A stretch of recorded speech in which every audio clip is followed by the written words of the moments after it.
ಓಂ ನಮಃ ಸಿದ್ಧೇಭ್ಯಃ ಓಂ ನಮಃ ಸಿದ್ಧೇಭ್ಯಃ ಓಂ ನಮಃ ಸಿದ್ಧೇಭ್ಯಃ ನಮೋ ಅರಿಹಂತಾನಂ ನಮೋ ಸಿದ್ಧಾನಂ ನಮೋ ಆಯಿರ್ಯಾನಂ ನಮೋ ಉವಜ್ಜಾಯಾನಂ ನಮೋ ಲೋಯೇ ಸೌವಸಾಹುನಂ ಸರಸ್ವತೀ ನಮಸ್ತುಭ್ಯಂ ವರದೆ ಕಾಮರೂಪಿಣಿ ವಿದ್ಯಾರಂಭಂ ಕರಿಷ್ಯಾಮಿ ಸಿದ್ಧಿರ್ಭವತು ಮೇ ಸದಾ ಸಿದ್ಧಿರ್ಭವತು ಮೇ ಸದಾ.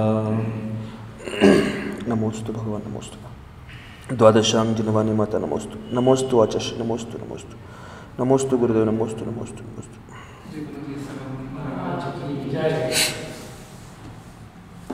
ಸದ್ಧರ್ಮ ಬಂಧುಗಳೇ, ಬೆಳಗ್ಗೆಯ ಸತ್ರದಲ್ಲಿ 22 ಪರಿಶಯಗಳ ಬಗ್ಗೆ ಧರ್ಮ ಚರ್ಚೆ ನಡೀತಾ ಇದೆ. 22 ಪರಿಶಯಗಳ ಬಗ್ಗೆ ಚರ್ಚೆ ಮಾಡ್ತಾ ಇರುವಾಗ ಮೊನ್ನೆ ದಿವಸ ಶನಿವಾರ ನಗ್ನ ಪರಿಶಯ ಈ ವಿಷಯದ ಮೇಲೆ ನಾವು ತಿಳ್ಕೊಳ್ತಾ ಇದ್ದೀವಿ. ಬಹಳ ಸುಂದರವಾಗಿ ನಗ್ನ ಪರಿಶಯದ ಬಗ್ಗೆ ಆಚಾರ್ಯ ಕುಂದು ಭಗವಂತರು ಅಷ್ಟಪಹುಡ ಅನ್ನುವಂಥ ಗ್ರಂಥದಲ್ಲಿ ಸೂತ್ರ ಪಹುಡದಲ್ಲಿ 23 ನಂಬರ್ ಸೂತ್ರವನ್ನು ಕೊಟ್ಟು ಮೊನ್ನೆ ದಿವಸ ಹೇಳಿದರು. ಕೊನೆಯದಾಗಿ ಏನು ಹೇಳಿದ್ರು ಅಂತಂದರೆ, ಜಿನಶಾಸನ ಮೇ ಕಹಾ ಹೇ ಕಿ, ಜಿನಶಾಸನದಲ್ಲಿ ಹೇಳಿದ್ದಾರೆ, ವಸ್ತ್ರಧಾರಿ ಪುರುಷ ಸಿದ್ಧಿಕೋ ಪ್ರಾಪ್ತ ನಹಿ ಹೋತಾ. ವಸ್ತ್ರಧಾರಿ ಪುರುಷರಿಗೆ ಸಿದ್ಧ ಪದದ ಪ್ರಾಪ್ತಿ ಆಗುವುದಿಲ್ಲ. ಭಲೆ ಹಿ ವಹ ತೀರ್ಥಂಕರ್ ಭಿ ಕ್ಯೂ ನಾ ಹೋ, ಅವರು ತೀರ್ಥಂಕರ್ ಇದ್ದರೂ ಸಹ ಅವರಿಗೆ ವಸ್ತ್ರಧಾರಿಗಳಿಗೆ ಸಿದ್ಧಿ ಪ್ರಾಪ್ತಿ ಆಗೋದಿಲ್ಲ, ಮೋಕ್ಷದ ಪ್ರಾಪ್ತಿ ಆಗೋದಿಲ್ಲ. ಅವರು ತೀರ್ಥಂಕರ್ ಇದ್ದರೂ ಕೂಡ ಅವ್ರ ಬಟ್ಟೆ ತೆಗಿಲೇಬೇಕು, ವಸ್ತ್ರಗಳನ್ನು ತ್ಯಾಗ ಮಾಡಲೇಬೇಕು ಅನ್ನೋಂಥ ಮಾತಿಲ್ಲಿ ದಿಗಂಬರತ್ವಗೆ ಬೆಲೆ ಕೊಡ್ತಾ ಇದ್ದಾರೆ. ದಿಗಂಬರತ್ವಗೇ ನಿಮಗೆ ಮೋಕ್ಷ ಇದೆ, ಅನ್ಯರಿಗೆ ಮೋಕ್ಷ ಇಲ್ಲ ಅಂತ ಮಾತನ್ನು ಹೇಳ್ತಿದ್ದಾರೆ ಇಲ್ಲಿ. ಓಹೋ ನಗ್ನತಾ ಕೆ ಶಿವಾಯ ಶೇಷ ಸಬ್ ಉನ್ಮಾರ್ಗ ಹೇ. ನಗ್ನತಾ ಇಲ್ಲಾಗಿತ್ತಂದ್ರೆ ಮಿಕ್ಕಿದೆಲ್ಲ ಮಾರ್ಗಗಳೇನಿದಾವ ಉನ್ಮಾರ್ಗ ಇದಾವ, ಮಿಥ್ಯಾ ಮಾರ್ಗ ಇದಾವ ಅಂತ ತಿಳ್ಕೊಳ್ಬೇಕಿಲ್ಲಿ. मैं धर्मात्मा होकर के भी उन्मार्गी हूँ क्योंकि वस्त्र सहित हूँ. मैं पुण्यात्मा होकर के उन्मार्गी हूँ क्योंकि मैं पाप करता हूँ. अहो मैं उच्च कुली होकर के भी उन्मार्गी हूँ क्योंकि मैं पराधीन को आधारण करता हूँ. ये वस्त्र शुद्धोपयोग में बाधक है, जिनलिंग में बाधक है. ಸಾಮಾನ್ಯ ಜನರ ಅಪೇಕ್ಷೆಯಿಂದ ಶ್ರಾವಕರ ಅಪೇಕ್ಷೆಯಿಂದಲ್ಲಿ ಹೇಳ್ತಾ ಇದ್ದಾರೆ, ಮೈ ಧರ್ಮಾತ್ಮ ಹೋಕರ್ ಕವಿ, ನಾನು ಧರ್ಮಾತ್ಮ ಇದ್ರೂ ಸಹ ನಾನು ಉನ್ಮಾರ್ಗಿ ಇದ್ದೀನಿ, ಮಿಥ್ಯಾ ಮಾರ್ಗದಲ್ಲಿ ನಡೀತಾ ಇದ್ದೀನಿ. ಯಾಕಂದರೆ ನಾನು ವಸ್ತ್ರ ಸಹಿತ ಇದ್ದೀನಿ. ಮೈ ಪುಣ್ಯಾತ್ಮ ಹೋಕರ್ ಕೆ ಭಿ ಉನ್ಮಾರ್ಗಿ ಹೂँ ಕ್ಯೋಂಕಿ ಮೈ ಪಾಪ ಕರ್ತಾ ಹೂँ. ನಾನು ಪುಣ್ಯಾತ್ಮ ಇದ್ರೂ ಸಹ ನಾನು ಉನ್ಮಾರ್ಗಿ ಇದ್ದೀನಿ. ಏನಕ್ಕೆ ಅಂತಂದರೆ ನಾನು ಪಾಪ ಮಾಡ್ತಾ ಇದ್ದೀನಿ. ಅಹೋ ಮೈ ಉಚ್ಚ ಕುಲಿನ ಹೋಕರ್ಕೆ ಭಿ, ನಾನು ಉಚ್ಚ ಕುಲದಲ್ಲಿ ಜನ್ಮ ತಗೊಂಡು ಸಹ ಉನ್ಮಾರ್ಗಿ ಇದ್ದೀನಿ, ನಾನು ಮಿಥ್ಯಾ ಮಾರ್ಗಿ ಇದ್ದೀನಿ. ಯಾಕಂತಂತಂದರೆ ನಾನು ಪರಿಧಾನ ಅಂತಂದರೆ ವಸ್ತ್ರ ಆದಿ ನಾನು ಸ್ವೀಕಾರ ಮಾಡ್ಕೊಂಡಿದ್ದೀನಿ, ಪರಿಧಾನ ಹಾಕ್ಕೊಂಡಿದ್ದೀನಿ. ಆ ಕಾರಣದಿಂದ ನಾನು ಏನಿದ್ದೀನಿ ಮಿಥ್ಯಾ ಮಾರ್ಗದಲ್ಲಿ ಇದ್ದೀನಿ. ಈ ವಸ್ತ್ರ ಶುದ್ಧೋಪಯೋಗ ಮೇ ಬಾಧಕ ಹೇ, ಈ ವಸ್ತ್ರ ಏನಿದೆಯೋ ಶುದ್ಧೋಪಯೋಗಕ್ಕೆ ಬಾಧಕ ಇದೆ, बाधक है. जिनलिंग में बाधक है, जिनलिंगದಲ್ಲಿ ಇದು ಬಾಧಕ ಇದೆ. एक वस्त्र जिनलिंग को ढक देता है, एक वस्त्र शस्त्र का काम कर रहा है. एक वस्त्र जिनलिंग को ढक देता है, एक वस्त्र शस्त्र का काम कर रहा है, जो मेरे आत्म स्वभाव का घात कर रहा है. ನಮ್ಮ ಆತ್ಮ ಸ್ವಭಾವದ ಘಾತ ಯಾವುದು ಮಾಡ್ತಿದೆ ಅಂತಂದರೆ ಅದು ವಸ್ತ್ರ ಮಾಡ್ತಿದೆ ಅಂತ ತಿಳ್ಕೊಳ್ಬೇಕಿಲ್ಲಿ. वीतरागता जिसने अपने छोर में बांध लिया है, सो अब छोड़ नहीं रहा है. ओहो अब वस्त्र को छोड़ो, त्याग करो.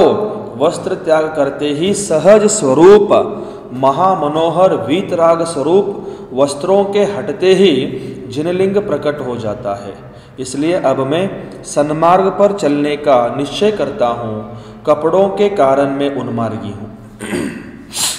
ಸ್ವಲ್ಪ ಒಂದು ಸ್ವಲ್ಪ ಮೇಲೆ ಬಟ್ಟೆ ಏನಾದರೂ ಬಂದರೂ ಕೂಡ ಅಲ್ಲಿ ವೀತರಾಗ್ತಿ ಏನಾಗುತ್ತೆ, ನಾಶ ಆಗುತ್ತೆ ಅಂತ ಹೇಳ್ತಾರೆ. ಈಗ ಮುನಿಗಳು ಧ್ಯಾನಕ್ಕೆಲ್ಲ ಕೂತ್ಕೊಂಡಾರ ಅಥವಾ ಸಾಮಾನ್ಯವಾಗಿ ಕೂತ್ಕೊಂಡಾಗ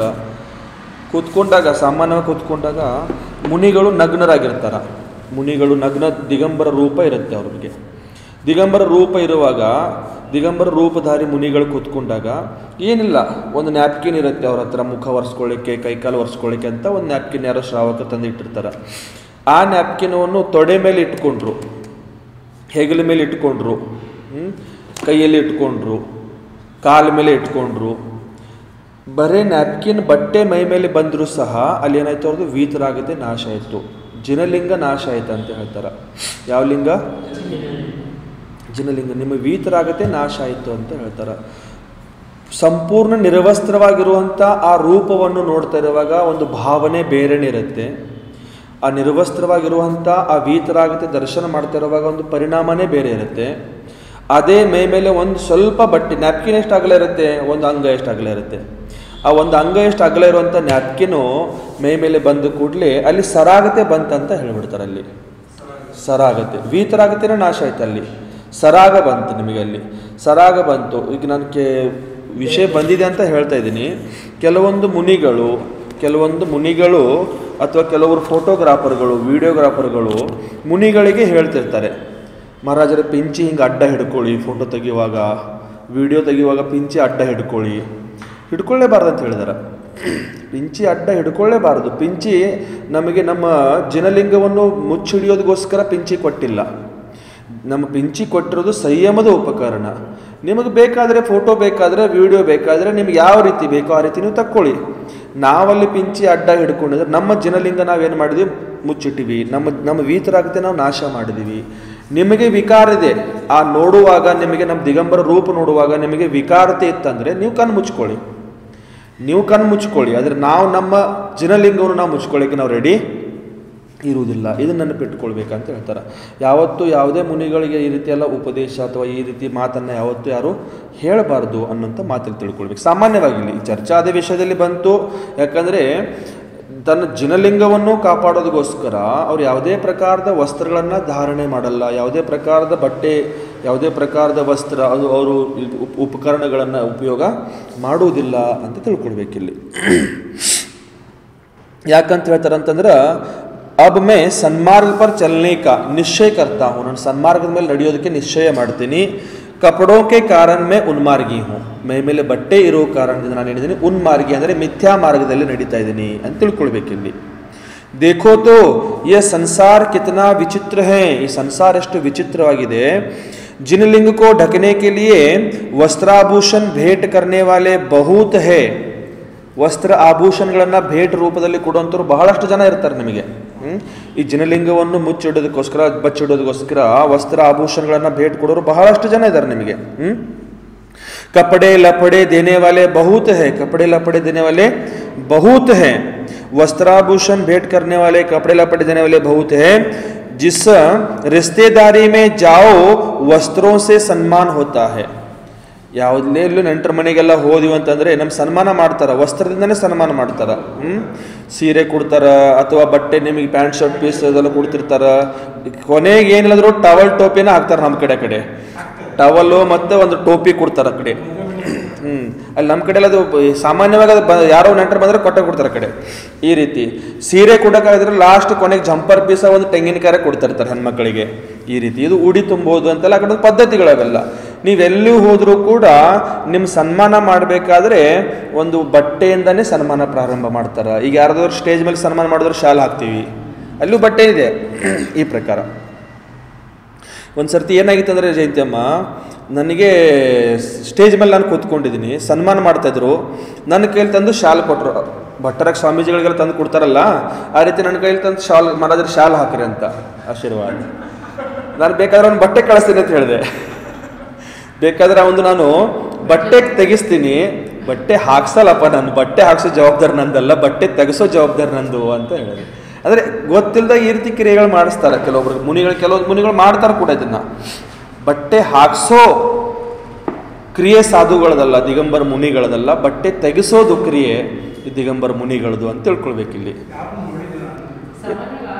ಸಾಮಾನ್ಯವಾಗಿ ಹಾಕೋದಿಲ್ಲ ಯಾರು, ಆದರೆ ಕೆಲವೊಬ್ರು ಇದ್ದಾರೆ. ನಾವು ನೋಡಿದ್ವಿ, ನಾವು ನಮ್ಮ ಕನ್ನಡ ನೋಡಿದ್ದೀವಿ. ಕೆಲವೊಬ್ರು ಇದ್ದಾರೆ, ಇದ್ದರು, ಈಗ ಅವ್ರು ಇಲ್ಲ.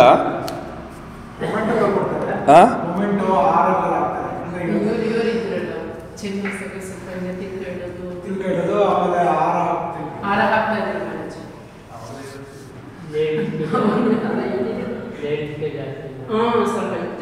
रिश्तेदारी में जाओ वस्त्रों से सम्मान होता है ಹೆಸರು ಹೇಳಬಾರ್ದು ಹೆಸರು ಯಾಕೆ ಹೇಳೋದು ಸುಮ್ಮನೆ ನಮಗೆ ಗೊತ್ತಿಲ್ವಾ ನಾವೆಲ್ಲ ಜಗ ತಿರುಗಾಡ್ತಿದೀವಲ್ಲಮ್ಮ कपड़ों से सम्मान होता है जो जिनलिंग की विराधना करने की सामग्री दे करके मेरा सम्मान नहीं ये तो अपमान हो रहा है ಇಲ್ಲೇನು ಹೇಳ್ತಿದಾರೆ ಅಂತಂದ್ರೆ ನೀವು ವಸ್ತ್ರಗಳನ್ನು ಕೊಟ್ಟು ಏನು ಸನ್ಮಾನ ಮಾಡ್ತಿರಲ್ಲ ಅದು ನಿಜವಾಗಲೂ ಸನ್ಮಾನ ಅಲ್ಲ, ಅದು ಜಿನಲಿಂಗದ ಅಪಮಾನ ಇದೆ ಅಂತ ಹೇಳ್ತಾರೆ ಇಲ್ಲಿ ಅವರು.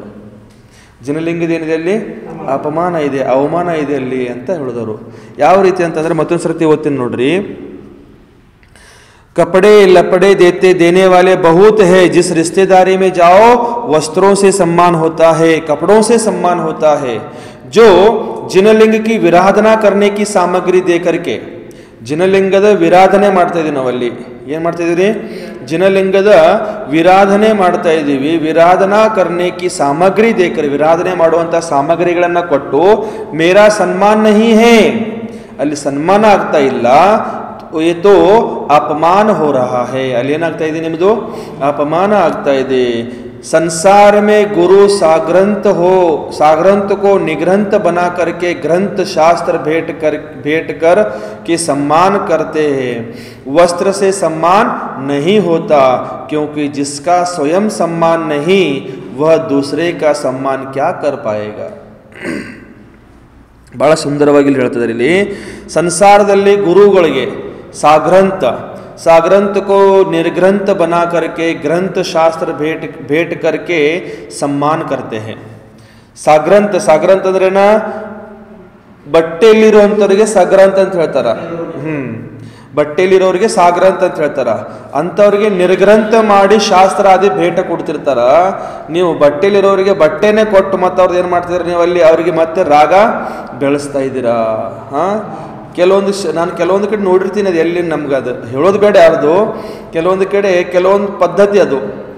ಒಳ್ಳೆ ಗೆಸ್ಟ್ ಬಂದ್ರಂದ್ರೆ ಒಳ್ಳೆ ಶಾಲ್ ಹಾಕೋದು, ಸಾಮಾನ್ಯ ದಾನಿಗಳು ಬಂದರೆ ಸಾಮಾನ್ಯ ಶಾಲ್ ಹಾಕೋದು, ಸುಮ್ಮನೆ ಸನ್ಮಾನ ಮಾಡಿದ್ರೆ ಬರೀ ಒಂದು ಕೊಳ್ಳಲ್ಲಿ ಹಾರ ಹಾಕಿ ಕೊಟ್ಟು ಕಳಿಸೋದು.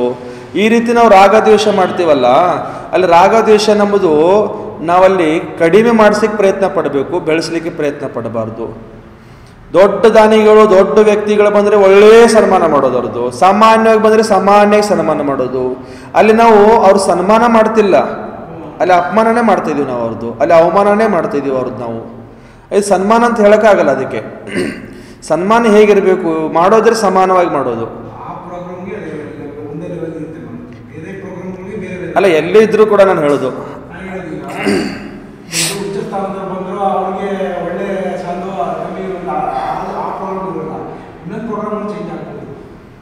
ಅದೇ ಒಂದೇ ಪ್ರೋಗ್ರಾಮ್ದಲ್ಲಿ ಆಗ್ತಿರ್ತಾವ.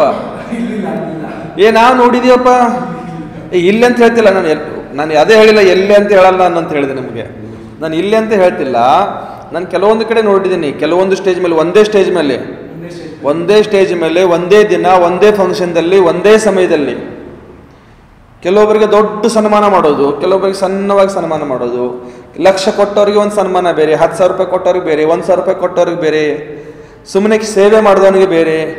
ಈ ರೀತಿ ಸನ್ಮಾನಗಳಾಗ್ತಾವಲ್ಲ, ಅಲ್ಲಿ ಸನ್ಮಾನ ಅಲ್ಲ, ಅದು ಅಲ್ಲಿ ಅವಮಾನ ಅಂತ ತಿಳ್ಕೊಳ್ಬೇಕು ಇಲ್ಲಿ ಅಂತ ಹೇಳ್ತಾರೆ ಇಲ್ಲಿ. ಅದ್ರ ಒಂದು ನಾನು ಚಿನ್ಮಯ ಸಾಗರ್ ಮಹಾರಾಜರದು ಹೊಗಳಿಕ್ಕೆ ಇಷ್ಟಪಡ್ತೀನಿ.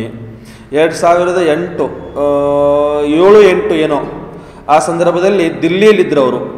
ಬಲಬೀರ್ ನಗರ್, ಶಹಾದರಾ ಬಲಬೀರ್ ನಗರದಲ್ಲಿ ಚತುರ್ಮಾಸ ಇತ್ತವ್ರದ್ದು. ದಶಲಕ್ಷದಲ್ಲಿ ನಮ್ಮನ್ನು ಕರೆಸ್ಕೊಂಡಿದ್ರು. ಅವಾಗ ನಾವು ಅವಾಗ ಮನೇಲಿದ್ವಿ, ಹುಡುಗರಿದ್ವಿ. ಅವಾಗ ಜಾಂಜ್ ಪತಕ ತೊಗೊಂಡು ಹೋಗಿದ್ವಿ ಅಲ್ಲಿ ನಾವು. ಜುಮ್ ಪತಕ ಅಂತ ಹೇಳ್ತಾರೆ ನಿಮ್ಮ ಕಡೆ.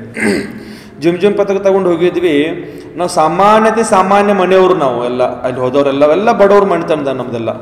ಆದರೂ ಕೂಡ ನಮಗೆ ಅಲ್ಲಿ ಯಾವತ್ತೂ ಅವರು ಆ ರೀತಿ ಟ್ರೀಟ್ ಮಾಡಿಲ್ಲ. 10-12 ದಿವಸ ಇದ್ದೀವಿ ನಾವು.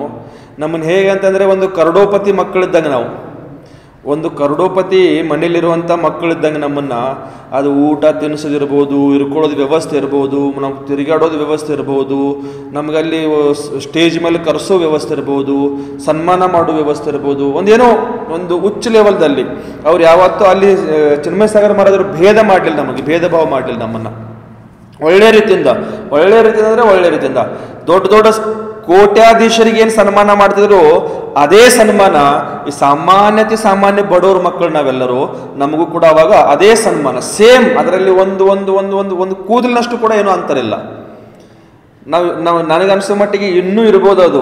ಚೆನ್ನಮೈಸಾಗರ್ ಮಹಾರಾಜರು ಕೊಟ್ಟಿರುವಂಥ ಫೋಟೋ, ಅವ್ರು ಹಾಕಿರುವಂಥ ಅವಾಗ ಶಾಲ, ಅವಾಗ ಹಾಕಿರುವಂಥ ಹಾರ ಇನ್ನೂ ಅಲ್ಲಿ ಆ ಮನೇಲಿ ಇರ್ಬೋದು. ಅವು ಹಾಗೆ ಜೋಪಾನಾಗಿ ಇಡ್ಲಿಕ್ಕೆ ಹೇಳಿದ್ದೆವು ನಾವೆಲ್ಲ.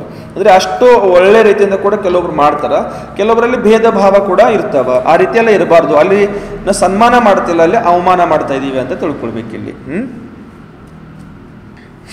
क्योंकि जिसका स्वयं सम्मान नहीं वह दूसरे का सम्मान क्या कर पाएगा. ಯಾಕಲ್ಲಿ ಅಂತ ಹೇಳ್ತಾರೆ ಅಂತಂದ್ರೆ, ಯಾರು ಸನ್ಮಾನ ಮಾಡ್ತಿದಾರಲ್ಲ ಪಾರ್ಶ್ವನಾಥನ, ಅವ್ರದೇ ಅವ್ರಿಗೆ ಯೋಗ್ಯತೆ ಇಲ್ಲ, ಅವರೇನು ಇನ್ನೊಬ್ರದ್ದು ಸನ್ಮಾನ ಮಾಡ್ತಾರ? ಅವ್ರು ಸನ್ಮಾನ ಮಾಡುವಂಥ ಯೋಗ್ಯತೆನೇ ಇಲ್ಲ ಅವ್ರಿಗೆ. ಸನ್ಮಾನ ಮಾಡೋರು ಯಾರು ಹೇಳಿ ನೋಡೋಣ ಅಂತ ಕೇಳಿದಾಗ ಇಲ್ಲಿ ಹೇಳ್ತಾರ,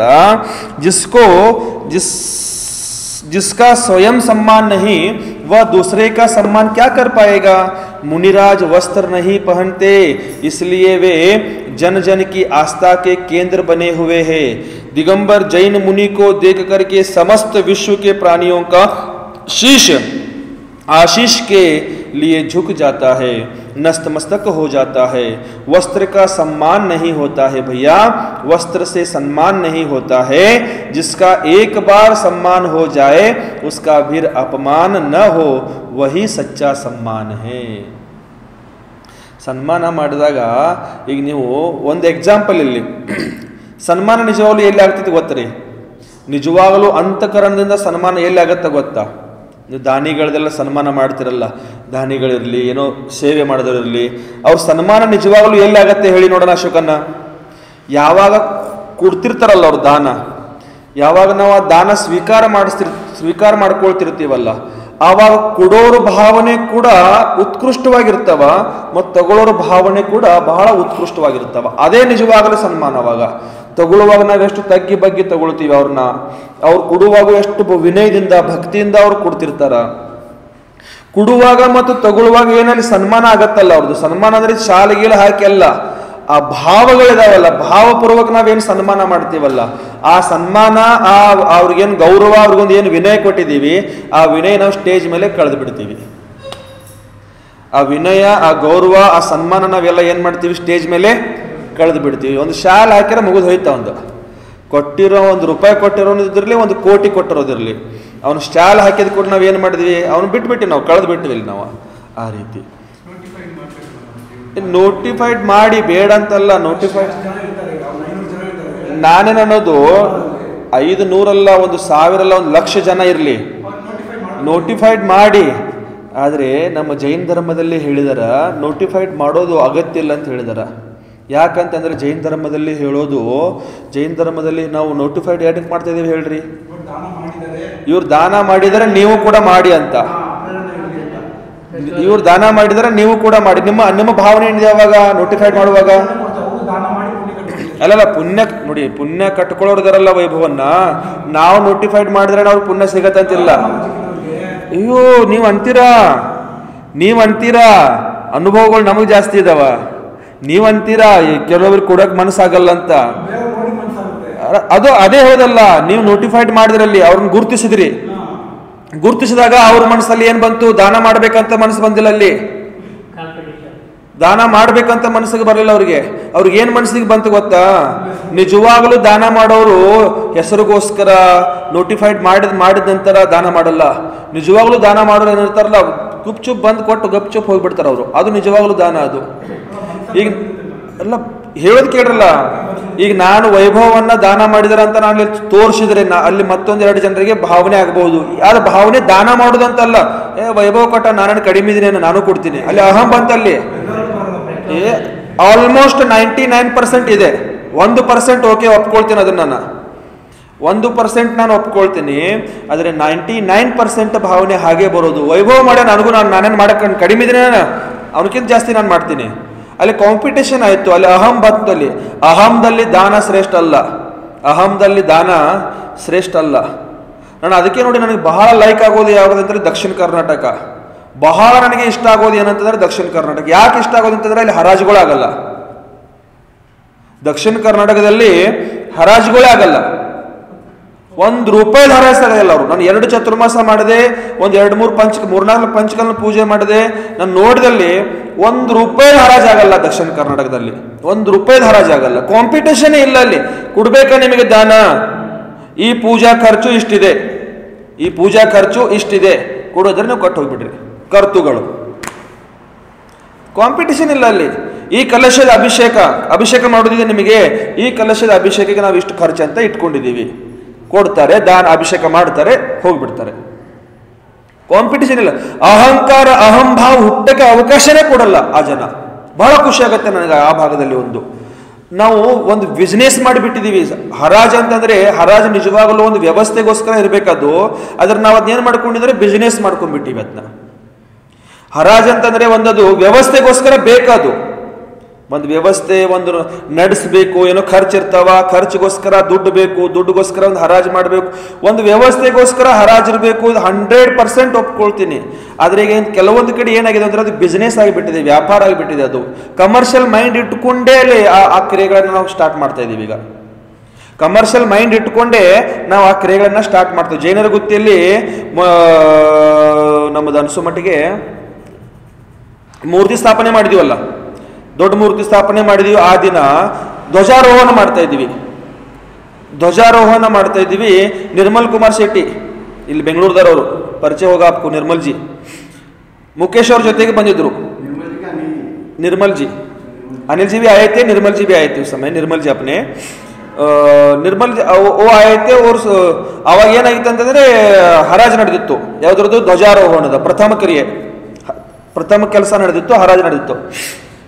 ಅವಾಗ ಹರಾಜ್ ನಿರ್ಮಲ್ ಕುಮಾರ್ಗೆ ಬಹಳ ಆಸೆ, ನಾನು ತಗೊಳ್ಬೇಕು, ನನಗೆ ಮಿಕ್ಕಿದೇನು ಮಾಡೋಕ್ಕಾಗಲ್ಲ ಅಂದ್ರೆ ಸ್ವಲ್ಪ ಅವ್ರಿಗೆ ಏನೋ ಪ್ರಾಬ್ಲಮ್ ಇದೆ. ಆ ಕಾರಣದಿಂದ ನನಗೆ ಮಿಕ್ಕಿದ ಅಭಿಷೇಕ ಅದೆಲ್ಲ ಮಾಡಕ್ ಬರಲ್ಲ, ನಾನು ಧ್ವಜಾರೋಹಣೆ ಮಾಡ್ಬೋದಾ ಮಹಾರಾಜರೇ ಅಂತ ಕೇಳಿದ್ರು. ಮಾಡ್ರಪ್ಪ, ಅದಾಗ್ಬೋದು, ಮಾಡಿ ಅಂತಂದ್ವಿ. ಹರಾಜ್ ನಡೀತಿತ್ತು, ಕೇಳ್ತಾ ಇದ್ರು. ಅದರಲ್ಲಿ ನಮ್ಮವರೇ ಒಬ್ಬರು ಕಮಿಟಿಯವರು, ನಾನು ಯಾರ್ದು ಮುಚ್ಚಿ ಮರ್ಯಾದೆ ಇಡಲ್ಲ, ನಮ್ಮವರೇ ಒಬ್ಬರು ಕಮಿಟಿಯವರು, ಹರಾಜ್ ಕೇಳ್ರಪ್ಪ, ನಮ್ಗೆ ರೊಕ್ಕಿನ ಅವಶ್ಯಕತೆ ಇದೆ, ಅಂಗಡಿ ಇಟ್ಕೊಂಡಿದ್ದೀನಿ ಏನ ಸಂತೋಷನಾ, ನಮ್ಗೆ ರೊಕ್ಕಿನ ಅವಸ್ಥೆ ಇದೆ, ರೊಕ್ಕ ಬೇಕಾಗಿದೆ, ನಮಗೆ ರೊಕ್ಕದ ಅವಶ್ಯಕತೆ ಇದೆ, ಹರಾಜ್ ಕೇಳ್ರಿ ಅಂತ ಈ ರೀತಿ ಭಿಕ್ಷೆ ಬೇಡ್ತಾ ಇದ್ದೀನಿ. ನಾನು ಹೀಗೆ ಕೇಳಿದೆ, ಭಿಕ್ಷೆ ಬೇಡ್ತಿದ್ರಿ ನೀವು?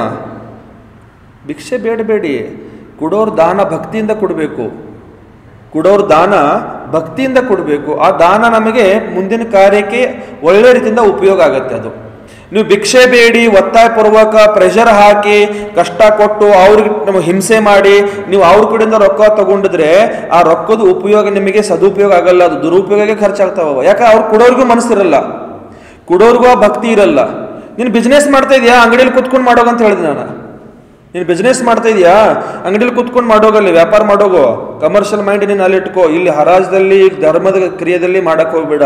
ನಾನು ಫುಕ್ಸೆಟ್ ಧ್ವಜಾರೋಹಣ ಮಾಡಿಸ್ತೀನಿ ಇವತ್ತು, ನಂಗೆ ಈ ರೀತಿ ರೊಕ್ಕ ಬೇಡೋದು ಅಗತ್ಯಿಲ್ಲ, ಅವಶ್ಯಕತೆ ಇಲ್ಲ ಅಂತ ಹೇಳಿದೆ. ಅವಾಗ ಜನರಿಗೆ ಗೊತ್ತಿಲ್ಲ, ನಾನೇ ಹೇಳಿದೆ, ನಮಗೆ ಅವಶ್ಯಕತೆ, ನಮಗದು ಇಂಟ್ರೆಸ್ಟೇ ಇಲ್ಲ. ಇಷ್ಟು ಬರಲಿ, ಅಷ್ಟು ಬರಲಿ, ಅಷ್ಟು ಕೊಡಬೇಕು ಭಾವನೆನೇ ಇಲ್ಲ ನಮಗೆ. ಇದು ಭಕ್ತಿ ಅನ್ನೋದು. ಈ ಭಕ್ತಿಯಿಂದ ಕೊಡೋ ದಾನ ಕೂಡ ಇದೆಯಲ್ಲ, ಆ ಕೊಡೋ ವ್ಯಕ್ತಿಗಳಿದಾರಲ್ಲ ಅವ್ರಿಗೂ ಕೂಡ ಆ ಭಕ್ತಿ ಹುಟ್ಟಿ ಬರ್ತಾ ಇರುತ್ತೆ ಒಳಗಡೆ. ಆ ಭಕ್ತಿಯಿಂದ ಅವ್ರು ದಾನ ಕೊಟ್ಟು ಹೋಗ್ಬಿಡ್ತಾರೆ. ನಮ್ಮ ಮನಸ್ಸಲ್ಲಿ ಕೂಡ ಇಲ್ಲ 33 ಲಕ್ಷ ರೂಪಾಯಿಗೆ ಹರಾಜು ಹೋಗ್ಬೋದಂತ. ನಮ್ಮ ಮನಸ್ಸಲ್ಲಿ ಇಲ್ಲ. ಭಾಳ ಒಂದು 8-10 ತನಕ ಹೋಗ್ಬೋದಪ್ಪ. 8-10 ಎಲ್ಲ ಸೇರಿ ಟೋಟಲ್ ಆ ದಿವಸ ಬೆಳಗ್ಗೆ ಹಿಡ್ಕೊಂಡು ಸಂಜೆ ತನಕ ಒಂದು 8-10 ಲಕ್ಷ ರೂಪಾಯಿ ತನಕ ಹರಾಜು ಹೋಗಬಹುದು ಅನ್ನೋಂಥ ಒಂದು ಭಾವನೆ ಇಟ್ಕೊಂಡಿದ್ವಿ, ನಾವು ಮೈಂಡಲ್ಲಿ ಸೆಟ್ ಮಾಡ್ಕೊಂಡಿದ್ವಿ. ಇಷ್ಟು ಆಗಬಹುದಪ್ಪ ಖರ್ಚು, ನಾವೇನು ಖರ್ಚು ಮಾಡಿದ್ವಿ ಅಷ್ಟು ಖರ್ಚು ಬಂದರೆ ಸಾಕಪ್ಪ ಭಗವಂತ ಅಂತ ನಾವು ಇಷ್ಟೇ. ಯಾಕಂದ್ರೆ ಆವತ್ತಿನ ಪರಿಸ್ಥಿತಿನೇ ಆ ರೀತಿ ಇತ್ತು ನಮ್ಮ ಹತ್ರ. ಅವತ್ತು ಬಂದಿರೋಂಥ ಜನರಿಗೆ ಊಟಕ್ಕೆ ಹಾಕ್ಲಿಕ್ಕೆ ಕೂಡ ಅಲ್ಲಿ ನಮ್ಮ ಹತ್ರ ವ್ಯವಸ್ಥೆ ಇಲ್ಲ ಆಗಿತ್ತು. ಆ ಜನರಿಗೆ ಗೊತ್ತಿಲ್ಲ, ಅವತ್ತು ಬಂದಿರೋಂಥ ಜನರಿಗೆ ಊಟಕ್ಕೆ ಹಾಕ್ಲಿಕ್ಕೆ ಕೂಡ ಅಷ್ಟು ನಮ್ಮ ಹತ್ರ ವ್ಯವಸ್ಥೆ ಇಲ್ಲ ಆಗಿತ್ತು. ಆಹಾರ ದಾನಕ್ಕಂತ ನಮ್ಮ ಚೌಕದಲ್ಲಿ ಆಹಾರ ದಾನಕ್ಕಂತ ಬಂದಿರುವಂಥ ಅಕ್ಕಿ ನಾವು ಅಲ್ಲಿ ಹೊರಗಡೆ ಜನರಿಗೆ ಆಹಾರ ದಾನಕ್ಕಂತ ಕೊಡ್ಸಿದ್ವಿ. ಹೋಲ ಕಡೆ ಬಂದಿರೋ ಜನ ಹೊಟ್ಟೆ ತುಂಬ ತಿಂದು ಸಂತೋಷವಾಗಿ ಹೋಗ್ಬೇಕಿಲ್ಲಿ. ಅಂದ್ರೆ ಆ ರೀತಿ ಪರಿಸ್ಥಿತಿಯಲ್ಲಿ ಅಂತಂದ್ರೆ ನಾವು ಭಾವನೆ ಮಾಡಿದ್ವಿ. ನಾವು ಇಲ್ಲ ಅಂತಿಲ್ಲ, ನಾವು ಭಗವಂತನ ಮುಂದೆ ಭಾವನೆ ಮಾಡಿದ್ದೀವಿ. ನಾವು ಇವತ್ತು ಏನು ಖರ್ಚು ಮಾಡ್ತಾ ಇದ್ದೀವಿ, ಆ ಖರ್ಚಷ್ಟು ಹೊಂಟ್ರೆ ಸಾಕು, ನಮಗೇನು ಬೇಡ, ಜಾಸ್ತಿ ಬೇಡ. ಅದು ಬಂತು ಭಗವಂತನ ಭಕ್ತಿ, ಭಗವಂತನ ಕೃಪೆಯಿಂದ, ಗುರುಗಳ ಆಶೀರ್ವಾದದಿಂದ ಬಂತು. ಅದೇ ನಾವು ಕಮರ್ಷಿಯಲ್ ಮೈಂಡ್ ಇಟ್ಕೊಂಡು ಮಾಡ್ತಿದ್ವಿ ಅಂತಂದ್ರೆ ಕೊಡೋರ್ಗೂ ನೆಮ್ಮದಿ ಇಲ್ಲ, ತಗೊಳ್ಳೋನ್ಗೂ ನೆಮ್ಮದಿ ಇಲ್ಲ, ಸಮಾಧಾನ ಇಲ್ಲ. ಈ ರೀತಿ ಪಾಪಕ್ಕೆ ನಾವು ಭಾಗಿಗಳಾಗ್ತೀವಿ. ಪಾಪಕ್ಕೆ ಭಾಗಿಗಳಾಗೋದು ಬೇಡ, ಪುಣ್ಯಕ್ಕೆ ಭಾಗಿಗಳಾಗಬೇಕು. ನೀವು ಹೇಳಿದೆ ಗುರುತಿಸ್ಬೇಕು ಅವರನ್ನಂತ. ಗುರುತಿಸಿದಾಗ ಏನಾಗತ್ತೆ ಅಂತಂದ್ರೆ ವೈಭವನ್ನ ನಾವು ಗುರುತಿಸುವಂತ ಉದ್ದೇಶ ನಾವೇನು ಇಟ್ಕೊಂಡಿದೀವಿ, ಇನ್ನೂ ಸ್ವಲ್ಪ ಯಾರಾದರೂ ಕೊಡ್ಲಿ ಅಂತ. ಕೊಡೋರ್ದು ಭಾವನೆ ಏನಾಗುತ್ತೆ ಅವಾಗ, ಅವನು ಕೊಟ್ಟ ನಾನು ಕೊಡದೇ ಇರೋದು ನನಗೂ ಆಗಲ್ಲೇನ, ನಾನು ಕಡಿಮೆ ಇದ್ದೀನೇನ, ನಾನು ಕೊಡ್ತೀನಿ. ಅಲ್ಲಿ ಕಾಂಪಿಟೇಷನ್ ಮಾಡಿದ್ವಿ, ಅಲ್ಲಿ ಪರಿಣಾಮ ಹಾಳು ಮಾಡಿದ್ವಿ. ಪರಿಣಾಮ ಹಾಳು ಮಾಡಿದಾಗ ಅಲ್ಲಿ ಏನಾಯ್ತಂದ್ರೆ ಅಲ್ಲಿ ಪುಣ್ಯಕ್ಕೆ ಭಾಗಿಗಳಾಗಲಿಲ್ಲ, ಅವರು ಎಲ್ಲರೂ ಪಾಪಕ್ಕೆ ಭಾಗಿಗಳಾದರು. ನಾವು ಪಾಪಕ್ಕೆ ಅನುಮೋದನೆ ಕೊಟ್ಟಿವಿ, ಅಲ್ಲಿ ಅಹಂಭಾವಗೆ ಅನುಮೋದನೆ ಕೊಟ್ಟಿವಿ, ಕಷಾಯಿಗೆ ಅನುಮೋದನೆ ಕೊಟ್ಟಿವಿ. ಕಷಾಯಕ್ಕೆ ಅನುಮೋದನೆ ಕೊಟ್ಕೊಂಡು ನಾವೇನು ಮಾಡ್ಕೊಳ್ತಾ ಇದೀವಿ, ಪಾಪನೇ ಕಟ್ಕೊಳ್ತಾ ಇದ್ದೀವಿ ಅಂತ ಹೇಳೋದಿಲ್ಲ. ಬಹಳ ಬಹಳ ಬಹಳ ಸೂಕ್ಷ್ಮತೆಯಿಂದ ಚಿಂತನೆ ಮಾಡ್ಕೊಂತ ಹೋದಿವಿ ಅಂದರೆ ಬಹಳ ಇದೆ ಇದರಲ್ಲಿ, ಬಹಳ ಇದೆ. ನಾನು ಯಾಕೆ ಹೇಳ್ತಾ ಇರೋದು ಅಂತಂದರೆ ನನಗೆ ಅನಿಸೋ ಮಟ್ಟಿಗೆ 2019 ಇಸ್ವಿಯಲ್ಲಿ ಜನರಿಗೆ ಗೊತ್ತಿಲ್ಲ 3 ದಿವಸದ ಪಂಚಕಲ್ನ ಪೂಜೆ ಮಾಡಿದ್ವಿ. 3 ದಿವಸದ ಪಂಚಕಲ್ನ ಪೂಜೆ ಮಾಡಿದ್ವಿ. ಆ ಸಮಯದಲ್ಲಿ ವಿಷಯ ಬಂತಂತ ಹೇಳ್ತಾ ಇದ್ದೀನಿ ನಾನು, ನನಗೆ ಹೇಳೋದು ಇದಿಲ್ಲ ಜನರ ಗುತ್ತಿ ಬಗ್ಗೆ. 3 ದಿವಸದ ಪಂಚಕಲ್ನ ಪೂಜೆ ಮಾಡಿದ್ವಿ, ರೊಕ್ಕ ಗಿಕ್ಕ ಏನೂ ಇಲ್ಲ ಆಗಿತ್ತು. ಅವಾಗ ಒಂದು ಸರ್ತಿ ಮಾತ್ರ ನಾನು ಕಲೆಕ್ಷನ್ಗೆ ಅಂತ ಕಳಿಸ್ಕೊಟ್ಟಿದ್ದೆ ಕಮಿಟಿಯರಿಗೆ. ಒಂದು ಸ್ವಲ್ಪ ಜನ, ಒಂದು 8-10 ಜನ ಹೋಗಿದ್ರು ದಕ್ಷಿಣ ಕರ್ನಾಟಕ, ಆ ಕಡೆ ಈ ಕಡೆ, ನಿಮ್ಮ ಕಡೆನೂ ಬಂದಿದ್ರು. ಅವಾಗ ಕಲೆಕ್ಷನ್ಗೆ ಅಂತ ಕಳಿಸ್ಕೊಟ್ಟಿದ್ದೆ. ಆವಾಗ ನಾನು ಕಲೆಕ್ಷನ್ ಅದೇನು ಲಾಸ್ಟ್ ಅದೇ ಕಲೆಕ್ಷನ್. ಅದರ ನಂತರ ನಾನು ಇನ್ನೂ ತನಕ ನನಗೆ ಶಾಸ್ತ್ರ ಜುನವಾನಿ ಮುಂದೆ ಕೂತಿದ್ದೀನಿ. ನಾನು ಇನ್ನೂ ತನಕ 2019 ಹಿಡ್ಕೊಂಡು ಆ ಪಂಚಕಲ್ನ ಪೂಜೆ ಆದ ನಂತರ ಇವತ್ತಿನ ತನಕ ನಮ್ಮ ಕಮಿಟಿಯವರಿರಲಿ, ನಮ್ಮ ಭಕ್ತರಿರಲಿ, ನಮ್ಮ ಶ್ರಾವಕರಿರಲಿ ಅಥವಾ ನಾನಿರಲಿ, ನಾನು ಇನ್ನೂ ತನಕ ಜೈನರ ಗುತ್ತಿ ಕ್ಷೇತ್ರಗೋಸ್ಕರ ಅಂತ ಯಾರ ಹತ್ರನೂ ₹1 ನಾವು ಇನ್ನೂ ತನಕ ಯಾರ ಹತ್ರ ಕೇಳಿಲ್ಲ. ₹1 ನಾವು ಯಾರ ಹತ್ರ, ನಿಮಗೆ ಗೊತ್ತಿದೆ. ಬಂದ ದಿವಸ ನಾನು ಹೇಳಿದೆ, ಬೆಂಗಳೂರಲ್ಲಿ ನಾನು ಬಂದಿರೋದು ದುಡ್ಡು ಕಲೆಕ್ಷನ್ಗೋಸ್ಕರ ಅಲ್ಲ, ನಾನು ಜನರನ್ನು ಸಂಗ್ರಹ ಮಾಡ್ಕೊಳ್ಳೋದಕ್ಕೋಸ್ಕರ, ಜನರ ಪರಿಚಯ ಮಾಡ್ಕೊಳ್ಳೋದಕ್ಕೋಸ್ಕರ ಅಂತ. ನನಗೆ ದುಡ್ಡದ ಅಗತ್ಯ ಇಲ್ಲ. ಯಾಕೆ ಹೇಳಿದ್ದು ದುಡ್ಡು ಅಂತಂದ್ರೆ ಇಲ್ಲಿ ಪರಿಣಾಮನೇ ಕೆಟ್ಟ ಹೋಗ್ಬಿಡ್ತಾ ಶಕನಲ್ಲಿ. ಮನುಷ್ಯ ಹಾಳಾಗೋದು ಎಲ್ಲಿ ಗೊತ್ತಾ? ದುಡ್ಡು. ಸಂಬಂಧಗಳನ್ನ ಹಾಳು ಮಾಡಿಸ್ಬಿಡುತ್ತೆ. ಅದರಿಂದ ದುಡ್ಡು ಎಂತೆಂಥ ದೊಡ್ಡ ದೊಡ್ಡ ಸಂಬಂಧಗಳನ್ನ ಹಾಳು ಮಾಡಿಬಿಡುತ್ತೆ ದುಡ್ಡು. ಈ ದುಡ್ಡು ಎಷ್ಟು ಒಳ್ಳೇದಿದೆ ಅದರ 10,000 ಪಟ್ಟು ಕೆಟ್ಟದ್ದು ಸಹ ಇದೆ ಅದು. ಅದಕ್ಕೆ ಆ ದುಡ್ಡಿನ ಸಹವಾಸದಲ್ಲಿ ಯಾವತ್ತೂ ಬೀಳಬಾರ್ದು ಅಂತ ಹೇಳ್ತಾರೆ. ಖುಷಿ ಇರಬೇಕು, ಅದರಲ್ಲಿ ನೆಮ್ಮದಿ ಇರಬೇಕಂತ ಹೇಳ್ತಾರೆ. ಇಲ್ಲಿ ಆ ಪ್ರಕಾರ ಇಲ್ಲಿ ಏನು ಹೇಳ್ತಾ ಇರೋದು ಅಂತಂದ್ರೆ, ಸನ್ಮಾನ ಯಾರಿಗಾಗ್ತಾ ಇರಬೇಕು, ಹೇಗಾಗ್ತಿರ್ಬೇಕು, ಅದಕ್ಕೆ ಹೇಳಿದ್ನಲ್ಲಿ ಜಯಂತಿ ಅವಾಗ ನಾವು ಯಾವಾಗ ಸನ್ಮಾನ ಮಾಡ್ತೀವಿ, ನಿಜವಾಗಲೂ ಸನ್ಮಾನ ಯಾವಾಗ ಆಗುತ್ತೆ ಗೊತ್ತಾ? ಸಂತೋಷನ್ನ ಯಾವಾಗ ತಗೊಳ್ತಿರ್ತೀವಲ್ಲ ಅವಾಗ ಅವ್ರು ಕೂಡ್ತಿರ್ತಾರೆ ನೋಡ್ರಿ, ಅವಾಗ ನಿಜವಾದ ಸನ್ಮಾನ ಅದು. ಅವ್ರು ಕೂಡೋ ಭಾವನೆ ಎಷ್ಟು ಉತ್ಕೃಷ್ಟ ಇರುತ್ತೆ, ನಮ್ಮ ತಗೊಳ್ಳೋ ಭಾವನೆ ಎಷ್ಟು ಉತ್ಕೃಷ್ಟವಾಗಿರುತ್ತೆ, ಅಲ್ಲೇ ಸನ್ಮಾನ ಆಯ್ತು. ಸ್ಟೇಜ್ ಮೇಲೆ ಕರೆದು ಒಂದು ಶಾಲ್ ಹಾಕಿದ್ರೆ ಮುಗಿತಲ್ಲ, ಅಪಮಾನನೇ ಮಾಡಿದೀವಿ ಅವ್ರನ್ನ ನಾವು. ಅಲ್ಲಿ ಅವ್ರನ್ನ ನಾವೇನ್ ಮಾಡಿದ್ವಿ? ಅವಮಾನನೇ ಮಾಡಿದ್ವಿ. ಅದು ಒಂದು ದಿಗಂಬರ ಮುನಿಗಳ ಮುಂದೆ ಅವಮಾನ ಮಾಡ್ತಾ ಇದೀವಿ ಒಬ್ಬರು ನಾವು. ಯಾರ ಮುಂದೆ? ಒಂದು ದಿಗಂಬರ ಮುನಿಗಳ ಮುಂದೆ ಅವಮಾನ ಮಾಡ್ತಾ ಇದ್ದೀವಿ. ಅದು ಬಹಳ ದೊಡ್ಡ ಪಾಪ ಇದೆ ಅಂತ ಹೇಳ್ತಾರೆ ಇಲ್ಲಿ. ಮತ್ತೆ ಅಲ್ಲಿ ಏನ್ ಹೇಳ್ತಾರೆ ನೋಡ್ರಿ ಒಬ್ಬನ, दिगंबर जैन मुनि को देख करके समस्त विश्व के प्राणियों का शीश आशीष के लिए झुक जाता है, नतमस्तक हो जाता है. वस्त्र का सम्मान नहीं होता है भैया, वस्त्र से सम्मान नहीं होता है, वस्त्र का सम्मान नहीं होता है और वस्त्र से सम्मान नहीं होता है. ಒಂದು ಶಾಲ್ ಹಾಕಿದ್ರೆ ಸನ್ಮಾನ ಆಗುವುದಿಲ್ಲ. जिसका एक बार सम्मान हो जाए उसका फिर अपमान न हो, वही सच्चा सम्मान है. ಒಂದು ಸರ್ತಿ ನಾವು ಸನ್ಮಾನ ಮಾಡಿದೀವಿ, ಸನ್ಮಾನ ಮಾಡಿದಾಗ ಆ ಸನ್ಮಾನ ಮಾಡಿಸ್ಕೊಂಡಿರುವಂತಹ ವ್ಯಕ್ತಿಯದು ನಾವು ಮತ್ತೆ ಅವಮಾನ ಮಾಡಬಾರದು. ನೋಡ್ರಲ್ಲ, ನಾನು ಈ ವಿಷಯ ಬಂದಿದೆ ಅಂತ ಹೇಳ್ತಾ ಇದ್ದೀನಿ. ನಾನು ಕೆಲವೊಂದು ಕಡೆ ವಿಹಾರ ಮಾಡ್ಕೊಂತ ಹೋಗ್ತಾ ಇರ್ತೀನಿ. ಕೆಲವೊಂದು ಹಾಲ್ದಲ್ಲಿ ಫೋಟೋಗಳು ಹಾಕ್ಬಿಟ್ಟಿರ್ತಾರೆ ಸೈಡ್ಗೆಲ್ಲ, ಹಿಂಗ ದಾನಿಗಳದು. ಎಷ್ಟು ದಿವಸ ಇಟ್ಟಿರ್ತೀರಿ ಫೋಟೋಗಳು ಹೇಳ್ರಿ? ಎಲ್ಲಿ 50-70 ವರ್ಷ ವೈಭವನ್ನ ಒಂದು ಸರ್ತಿ ಅಲ್ಲಿ ಕೆಲವೊಂದು ಕಡೆ ಇಟ್ಟಿರ್ಬೋದು. ಒಂದು ಸರ್ತಿ ಧೂಳು ತೆಗಿಯೋ ತನಕ ಅಷ್ಟ. ಒಂದ್ ಸರ್ತಿ ಧೂಳು ತೆಗಿಯುವಾಗ ಅದನ್ನ ತೆಗೆದು ಇಳಿಸಿರಂದ್ರೆ ಅದು ಮತ್ತೆ ಹಾಕೋದು ಇಲ್ಲ, ಅದನ್ನ ಎಲ್ಲೆಲ್ಲೋ ಬಿದ್ದಿರ್ತಾವ ಮೂಲೆಗವ. ಆ ಹಾಲ್ ಕ್ಲೀನ್ ಮಾಡುವಾಗ ಒಂದ್ಸರ್ತಿ ಧೂಳು ತೆಗಿಯುವಾಗ ಅದನ್ನ ತೆಗೆದು ಕೆಳಗಡೆ ಇಟ್ರಂದ್ರೆ ಫೋಟೋಗಳನ್ನ, ಅವು ಮತ್ತೆ ಎಲ್ಲಿ ಹೋಗಿ ಬಿದ್ದಿರ್ತಾವ ಯಾರಿಗೂ ಗೊತ್ತಿರಲ್ಲ. ಎಲ್ಲಿ ಹೋಗಿ ಬಿದ್ದಿರ್ತಾವ ಯಾರಿಗೂ ಗೊತ್ತಿರಲ್ಲ. ನಿಮ್ಗೆ ಸತ್ಯ ಹೇಳ್ತೀನಿ, ನಾನೇ ನೋಡಿದ್ದೀನಿ ಎಷ್ಟೋ ಸರ್ತಿ. ನಾನು ನಿಜವಾಗ್ಲೂ ದಾನಿಗಳಿಗೆ ಹೇಳೋದು, ದಾನ ಕೊಡ್ರಿ, ಹೆಸರಿಗೋಸ್ಕರ ಫೋಟೋಗೋಸ್ಕರ ಕೊಡಬೇಡಿಯಪ್ಪ. ದಾನ ಕೊಡಿ, ಅಂತರಂಗದ ಭಾವದಿಂದ ಕೊಡಿ, ಪುಣ್ಯದ ಪ್ರಾಪ್ತಿಗೋಸ್ಕರ ಕೊಡಿ. ದಾನ ಫೋಟೋಗೋಸ್ಕರ ಅಲ್ಲ, ದಾನ ಹೆಸರಿಗೋಸ್ಕರ ಅಲ್ಲ. ದಾನ ಕೊಡಬೇಕು ಪುಣ್ಯದಗೋಸ್ಕರ, ತನ್ನ ಆತ್ಮದ ಕಲ್ಯಾಣಗೋಸ್ಕರ, ಸದ್ಗತಿಗೋಸ್ಕರ. ನಾನು ಸತ್ಯ ನೋಡಿದ್ರೆ ಒಂದೊಂದ್ ಕಡೆ ಅವೆಲ್ಲ ಫೋಟೋಗಳಿದ್ವಲ್ಲ, ಮತ್ತೆ ನಿಮ್ಗೆ ಹೇಳೋ ಬಾಯಿ ಬರುತ್ತೆ, ಕ್ರಿಮಿಗಳಾಗಿದ್ದಾವ ಫೋಟೋಗಳಲ್ಲಿ, ಹುಳ ಬಿದ್ದಿದ್ದವು ಫೋಟೋಗಳಲ್ಲಿ. ರಾಶಿ ರಾಶಿ ಮೂಲೆಗೆ ಹಾಕಿಬಿಟ್ಟಿದ್ರು. ಅಲ್ಲಿ ನೀರು ಸೋರ್ತಾ ಇತ್ತು, ಮಳೆ ನೀರು ಬರ್ತಿತ್ತು, ಗೊಚ್ಚೆ ಆಗಿಬಿಟ್ಟಿತ್ತು ಅಲ್ಲಿ ಆ ಫೋಟೋಗಳದು. ನಾವು ಇವ್ರ ಸ್ಮರಣಾರ್ಥ, ನಮ್ಮ ತಂದೆ ತಾಯಿ ಸ್ಮರಣಾರ್ಥ, ನಮ್ಮ ಅತ್ತೆ ಮಾವ ಸ್ಮರಣಾರ್ಥ, ನಮ್ಮ ಏನೋ ಹಿಂಗಿರ್ತಾವಲ್ಲೆಲ್ಲ ಆ ಸ್ಮರಣಾರ್ಥ ಅಂತ ನಾವು ಅವ್ರ ಹೆಸರುಗಳು ಹಾಕಿ ಫೋಟೋಗಳು ಕೊಟ್ಟಿರ್ತೀವಲ್ಲಿ. ಆ ಫೋಟೋಗಳು ಗಲೀಜ್ ಅಂದ್ರೆ ಗಲೀಜ್ ಅವಸ್ಥೆಯಲ್ಲಿ ಬಿಸಾಡಿರ್ತಾರ ಒಂದು ಸರ್ತಿ. ಯಾಕೆ ಬೇಕಾಗಿದೆ ನಿಮ್ಮ ಅವಮಾನ? ತಗೊಳ್ಳುವಾಗ ಸನ್ಮಾನ ಚಂದ ಮಾಡಿದೀವಿ, ಮತ್ತು ಆಮೇಲೆ ಅವಮಾನ. ಈ ರೀತಿ ಆಗಬಾರದು ಅಂತ ಹೇಳ್ತಾರೆ ಇದರಲ್ಲಿ. ಸರಿಗಿಲ್ರಿ ಅಶೋಕನ? ಏನೋ ಪ್ರಶ್ನೆ ಓಡ್ತಾ ಇದೆ ಮನಸ್ಸಲ್ಲಿ, ಒಳಗಡೆ ಏನೋ ಓಡ್ತಾ ಇದೆ. ಏನು ಓಡ್ತಾ ಇದೆ? ಪ್ರಕಟ ಮಾಡಿ.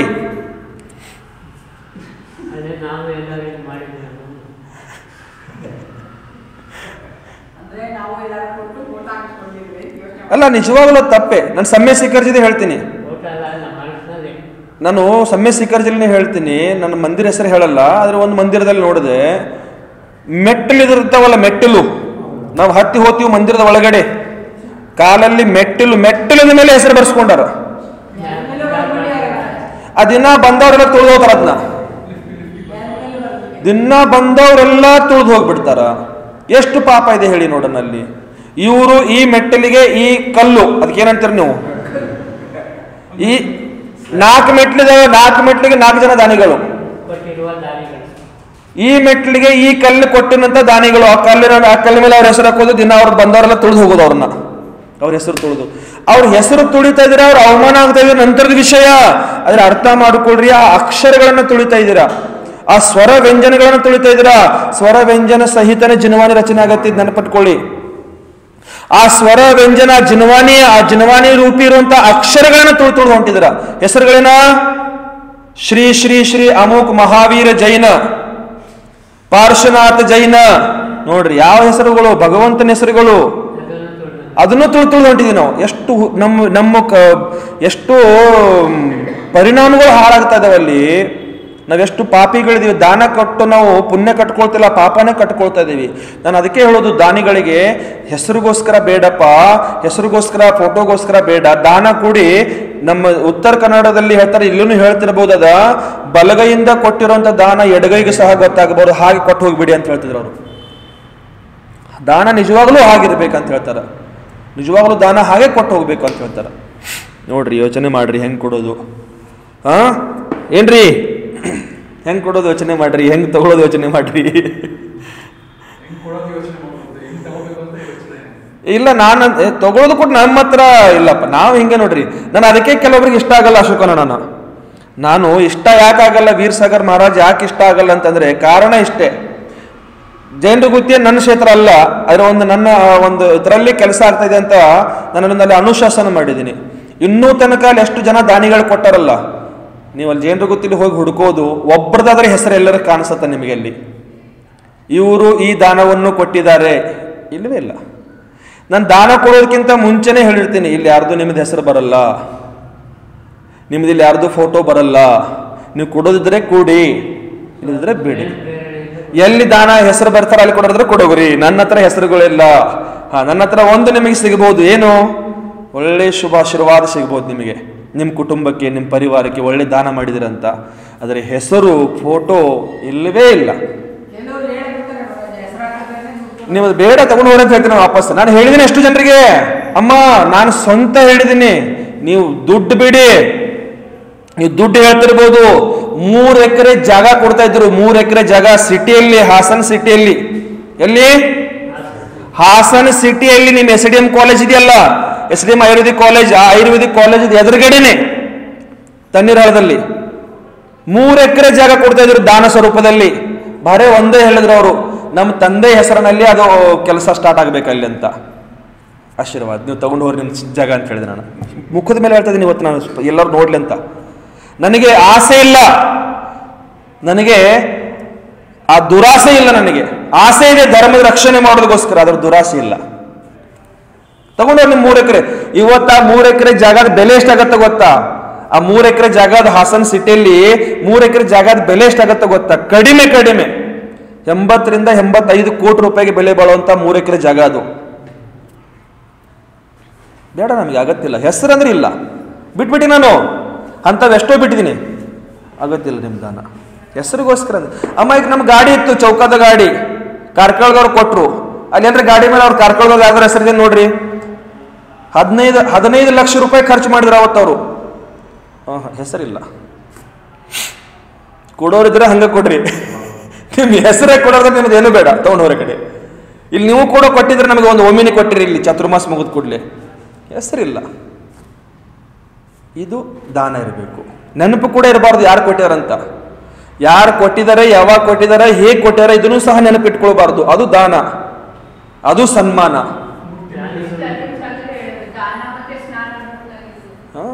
ಏನು ನಾವು ಬರ್ಸೋದಿಲ್ಲ. ಕೆಲವೊಂದು ಕಡೆ ಬರ್ಸಿರ್ತಾರ, ಅದೇ ಹೇಳ್ತಿದ್ದೀನಲ್ಲ, ಬರ್ಸಿರ್ತಾರ. ಏನಕ್ಕೆ ಬರ್ಸಿರ್ತಾರ? ಅಮುಕ್ ಈ ರಾಜ, ಈ ಮಂತ್ರಿ, ಇವರ ನಿಮಿತ್ತದಿಂದ, ಇವರ ದಾನದ ಸಹಯೋಗದಿಂದ ಈ ಇಸ್ವಿಯಲ್ಲಿ ಮೂರ್ತಿ ಸ್ಥಾಪನೆ. ಪ್ರಾಚೀನ ಕಾಲದಲ್ಲಿ ಇದಾವ, ಇಲ್ಲಂತಿಲ್ಲ, ಇದಾವ, ಮಾಡಿದಾರ. ಆದರೆ ಕೆಲವೊಂದು, ನನ್ನ ಸ್ಪಷ್ಟವಾಗಿನೇ ಹೇಳ್ತೀನಿ, ಕೆಲವೊಂದು ಕಿಡಿಗೇಡಿಗಳು ಆ ಹಳೆ ಹೆಸರುಗಳನ್ನ ಅಳಿಸಿ ಹೊಸ ಹೆಸರುಗಳನ್ನ ಬರೆಸ್ತಾ ಇದ್ದಾರೆ. ಈಗ ನಾನು ಇದನ್ನ ಹೇಳ್ತೀನಿ, ಹಳೆ ಹೆಸರುಗಳನ್ನ, ಪ್ರಾಚೀನ ಹೆಸರುಗಳನ್ನ ಅಳಿಸಿ ಏನೋ ಜೀರ್ಣೋದ್ಧಾರ, ಪಂಚಕರಣ ಮತ್ತೆ ಪುನಃ ಪ್ರತಿಷ್ಠೆ ಎಲ್ಲ ಮಾಡ್ತಾರಲ್ಲ, ಅಂತ ಸಮಯದಲ್ಲಿ ಹಳೆ ಆಚಾರ್ಯರದು, ಆ ದಾನಿಗಳದು ಹೆಸರುಗಳನ್ನ ಅಳಿಸಿ ತನ್ನ ಹೆಸರುಗಳನ್ನ ಬರೆಸ್ತಾ ಇದ್ದಾರೆ. ಈಗ ಇದು ಮಾಡಿ ಏನ್ ಪ್ರಯೋಜನ? ಬರೆಸ್ತಾ ಇದ್ದಾರೆ, ಬರೆಸ್ತಿದ್ರು, ಇದು ಒಪ್ಕೊಳ್ತೀನಿ, ತಪ್ಪಿಲ್ಲ, ಅದು ಬರೆಸ್ಲೇಬೇಕು. ಯಾವ ಮೂರ್ತಿಗಳದು ಯಾವ ಆಚಾರ್ಯರಿಂದ ಈ ಪಂಚಕಲ್ಯಾಣ ಪ್ರತಿಷ್ಠಾ ಮಹಾಮಹೋತ್ಸವ ಈ ಇಸ್ವಿಗೆ, ಈ ದಿನಾಂಕಗೆ, ಇವ್ರ ಮುನಿಗಳ ಸಾನ್ನಿಧ್ಯದಲ್ಲಿ, ಈ ಆಚಾರ್ಯರ ಸಾನ್ನಿಧ್ಯದಲ್ಲಿ ಈ ಪಂಚಕಲ್ಯಾಣ ಪ್ರತಿಷ್ಠಾ ಮಹಾಮಹೋತ್ಸವ ಆಗಿದೆ. ಪ್ರಶಸ್ತಿ ಅಂತ ಹೇಳ್ತಾರೆ ಅದಕ್ಕೆ. ನಮಗೆ ಪ್ರಶಸ್ತಿ, ಪ್ರತಿಷ್ಠಾ ಗ್ರಂಥಗಳಲ್ಲಿ ಪ್ರಶಸ್ತಿಗಳು ಬರಲಿಕ್ಕಂತ 3 ಪ್ರಕಾರದ ಪ್ರಶಸ್ತಿಗಳು ಕೊಟ್ಟಾರ. 3 ಪ್ರಕಾರದ ಪ್ರಶಸ್ತಿಯಲ್ಲಿ ದಾನಿಗಳ ಹೆಸರು ಎಲ್ಲೂ ಇಲ್ಲ. ಅಲ್ಲಿ ಬರೇ ಆಚಾರ್ಯದ ಹೆಸರು ಮಾತ್ರ ಬರ್ತಾವ, ಅಲ್ಲಿ ಗುರುಗಳ ಹೆಸರು ಮಾತ್ರ ಬರ್ತಾವ, ಅಲ್ಲಿ ದಾನಿಗಳ ಹೆಸರು ಬರೋದಿಲ್ಲ. ದಾನಿಗಳು ಅವಾಗ ಬರ್ಸಿರ್ತಾರೆ, ಅವಾಗಲೂ ಬರ್ಸಿರ್ಬಹುದು.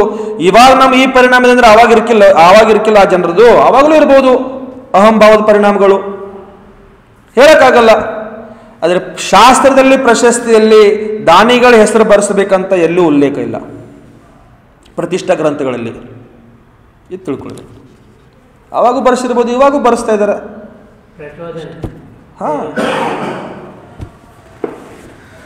ಇನ್ನು ಅದಕ್ಕೊಂದು ಹಿಂಗ್ ಮಾಡಿಬೇಕಾದ್ರೆ, ಮೂರ್ತಿಗಳ ಮೇಲೆ ನಿಮ್ಮ ಹೆಸರುಗಳನ್ನ ಬರೆಸಬೇಡಿ. ಒಂದು ಶಿಲಾಲೇಖ ಅಂತ ಮಾಡಿಟ್ಟಿರ್ತಾರ, ಆ ಕ್ಷೇತ್ರದ್ದು, ಆ ಮಂದಿರದ್ದು, ಆ ಶಿಲಾಲೇಖದಲ್ಲಿ ನಿಮ್ಮ ಡೀಟೇಲ್ಸ್ ಎಲ್ಲ ಹಾಕ್ಬೇಡಿ. ಇದು ಬೇಕೇ ಬೇಕು, ಮತ್ತು ಶಿಲಾಲೇಖ ಆಗಲೇಬೇಕು. ಇದನ್ನು ಹೇಳ್ತೀವಿ ನಾವು, ಪ್ರಶಸ್ತಿ ಬರೆಸಲೇಬೇಕು ಮೂರ್ತಿಗಳ ಮೇಲೆ ಪ್ರಶಸ್ತಿ ಇಲ್ಲದ್ರೆ ಆ ಮೂರ್ತಿ ಯಾವಾಗಿಂದಿದೆ, ಎಷ್ಟು ಕಾಲದಿದೆ, ಎಷ್ಟು ಹಳೆ ಮೂರ್ತಿಗಳಿದೆ ಅಂತ ಏನೂ ಗೊತ್ತಾಗಲ್ಲ. ಪ್ರಶಸ್ತಿ ಬರೆಸಿಡ್ಲೇಬೇಕು, ಪ್ರತಿಯೊಂದು ಮೂರ್ತಿಗಳ ಮೇಲೆ ಪ್ರಶಸ್ತಿ ಬರೆಸಬೇಕು. ಅದರ ಹೆಸರು ಅಸಂಯಮಿಗಳ ಹೆಸರು ಬೇಡ ಅದ್ರ ಮೇಲೆ ಅಂತ, ಸಂಯಮಿಗಳ ಹೆಸರು ಹಾಕಿರಿ. ನಿಮಗೆ ಅಸಂಯಮಿಗಳ ಹೆಸರು ಹಾಕಬೇಕಾದ್ರೆ ಒಂದು ಶಿಲಾಲೇಖ ಬರೆದಿಟ್ಟುಬಿಡಿ. ಸುಮ್ಮನೆ ಬೋರ್ಡು, ಡಿಜಿಟಲ್, ಪೇಂಟ್ ಎಷ್ಟು ದಿವಸ 10-20 ವರ್ಷ, 100 ವರ್ಷ ಆಮೇಲೆ ಹೋಯ್ತದು. ಅದೇ ಶಿಲಾಲೇಖದ ಮೇಲೆ ಬರೆದಿಟ್ಟಿವಂದ್ರೆ ಶಾಶ್ವತ ಆಗಿಬಿಡುತ್ತೆ ಅದು. ಈ ರೀತಿ ಅದೇನು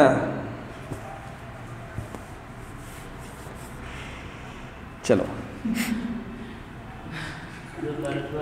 जिसका एक बार सम्मान हो जाए उसका फिर अपमान न हो, वही सच्चा सम्मान है भैया.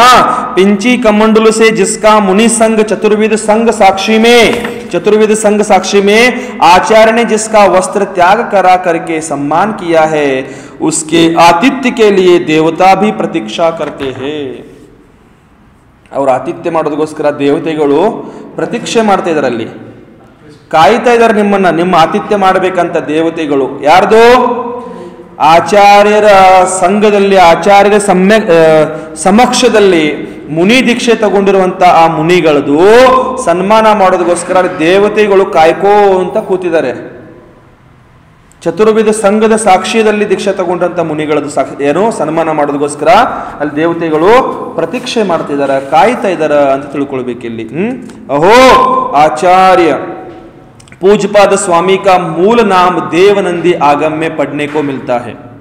ಆಚಾರ್ಯ ಪೂಜ್ಯಪಾದ ಸ್ವಾಮಿಗಳ ಮೂಲ ಹೆಸರು ಏನಂತಂದ್ರೆ ದೇವನಂದಿ ಅಂತ ಆಗಮದಲ್ಲಿ ನೋಡ್ಲಿಕ್ಕೆ ನಮಗೆ ಸಿಗುತ್ತದೆ. ಪರಂತು पूज्यपाद नाम से जगत में विख्यात हुए, कारण देवों ने आकर के चरणों की पूजा की, जिससे अपर नाम सिद्ध हुआ पूज्यपाद. ಪೂಜ್ಯಪಾದರ ಹೆಸರೇನಿತ್ತು? ಮೂಲ ಹೆಸರು ದೇವನಂದಿ ಅಂತಿತ್ತು. ಕಾರಣ ಎಷ್ಟೇ ತರ ಪೂಜ್ಯಪಾದ ಅಂತ ಹೆಸರು ಬರಲಿಕ್ಕೆ, ದೇವತೆಗಳು ಬಂದು ಅವರು ಪಾದ ಪೂಜೆ ಮಾಡಿ ಹೋದ್ರು. ದೇವತೆಗಳು ಬಂದು, ಸ್ವರ್ಗದಿಂದ ದೇವತೆಗಳು ಬಂದು ಅವರು ಪಾದ ಪೂಜೆ ಮಾಡಿದ್ರು. ಅದಕ್ಕೆ ಪೂಜ್ಯಪಾದ ಅಂತ ಹೆಸರು ಬಿತ್ತು ಅವ್ರಿಗೆ. ಅಪ್ಪರ ನಾಮ ಅಂತ ಹೇಳ್ತಾರೆ, ಅದಕ್ಕೆ ಎರಡನೇ ಹೆಸರು ಅಂತ ಹೇಳ್ತಾರೆ. ಆ ರೀತಿ पूजनीय पाद. भूत बलि पुष्पदंत मुनिराज देवों द्वारा पूजा को प्राप्त हुए. प्रथमानुयोग चमत्कार एवं कथाओं से भरा हुआ है. ಪ್ರಥಮಾನುಯೋಗ ಗ್ರಂಥಗಳೇನಿದಾವ ಅದರಲ್ಲಿ ಅನೇಕ ಚಮತ್ಕಾರಗಳಿದಾವ, ಅನೇಕ ಕಥೆಗಳಿದಾವ, ಅದರಲ್ಲಿ ತುಂಬಿದಿದೆ ಆ ಗ್ರಂಥಗಳಲ್ಲಿ. ಅದನ್ನೇ ಓದ್ಕೊಳ್ಬೇಕು. ಭೇಷ ತೋ ದಿಗಂಬರ್ ಹಿ ಸಚ್ಚಾ ಲಗ್ತಾ ಹೇ. ಭೇಷ ದಿಗಂಬರ್ ವೇಷನೇ ನಿಜವಾದ ಭೇಷ ಇದೆ ಅಂತ ತಿಳ್ಕೊಳ್ಬೇಕು. जब तक जिनलिंग धारण नहीं करोगे तब तक निर्वाण नहीं मिलेगा संतोष जी. जब तक दिगंबर लिंग धारण नहीं करोगे तब तक निर्वाण की प्राप्ति नहीं मिलेगी आपको. निर्वाणದ ಪ್ರಾಪ್ತಿ ಬೇಕಾಗಿತ್ತಂದ್ರೆ ದಿಗಂಬರ ದೀಕ್ಷೆ ತಗೊಳ್ಳೇಬೇಕು ಅಂತ ತಿಳ್ಕೊಳ್ಬೇಕು. जिनलिंग को देख करके नेत्र जो बंद कर लेते हैं, ದಿಗಂಬರತ್ವವನ್ನು ನೋಡಿ ಯಾರು ಕಣ್ಣನ್ನು ಮುಚ್ಕೊಂಡು ಬಿಡ್ತಾರೋ ವಿಕಾರ ದೃಷ್ಟಿ ವಿಕಾರತೆ ಪ್ರಕಟ ಆಗುತ್ತದೆ लेते हैं, उन्हें कहीं बहुत तक जिनलिंग का दर्शन नहीं होता. ಏನ್ ಹೇಳಿದ್ರಿ ಇಲ್ಲಿ? ಬಹಳ ಸುಂದರವಾದ ಮಾತು ಹೇಳ್ತಿದಾರ. ಯಾರು ದಿಗಂಬರ ವೀತರಾಗ ಮುದ್ರೆಯನ್ನು ನೋಡಿಕೊಂಡು ಜಿನಲಿಂಗವನ್ನು ನೋಡಿಕೊಂಡು ಆ ದಿಗಂಬರತ್ವವನ್ನು ನೋಡಿಕೊಂಡು ಕಣ್ಣು ಮುಚ್ಕೊಂಡ್ ಬಿಡ್ತಾರ, ನಾಚಿಕೆ ಪಟ್ಟು ಅಥವಾ ಅವಮಾನ ಮಾಡೋ ದೃಷ್ಟಿಯಿಂದ ಅಥವಾ ಅವ್ರದ್ದು ಅಭಿನಯ ಮಾಡೋ ದೃಷ್ಟಿಯಿಂದ ಹಿಂಗ್ ಕಣ್ಣು ಮುಚ್ಕೊಳ್ತಾರ, ಆ ಕಣ್ಣು ಮುಚ್ಕೊಳ್ಳೋರಿಗೆ ಎಷ್ಟೋ ಭಾವಗಳ ತನಕ ಜಿನ ದರ್ಶನ ಸಹ ಆಗೋದಿಲ್ಲ ಅಂತ ಹೇಳ್ತಾರೆ ಇಲ್ಲಿ. ಅಲ್ಲಿ ಯಾವುದು ಜ್ಞಾನ ಇರಲಿ ಅಜ್ಞಾನ ಇರಲಿ ಎಂಥದ್ರಲ್ಲಿ ಕರ್ಮ ಏನು ಗೊತ್ತು? ಜ್ಞಾನ ಮತ್ತು ಅಜ್ಞಾನ. ಮಾಡಿದ ತಪ್ಪು ಅನುಭವಿಸ್ಲೇಬೇಕಂತ ಹೇಳ್ತಿದ್ ಕರ್ಮದ.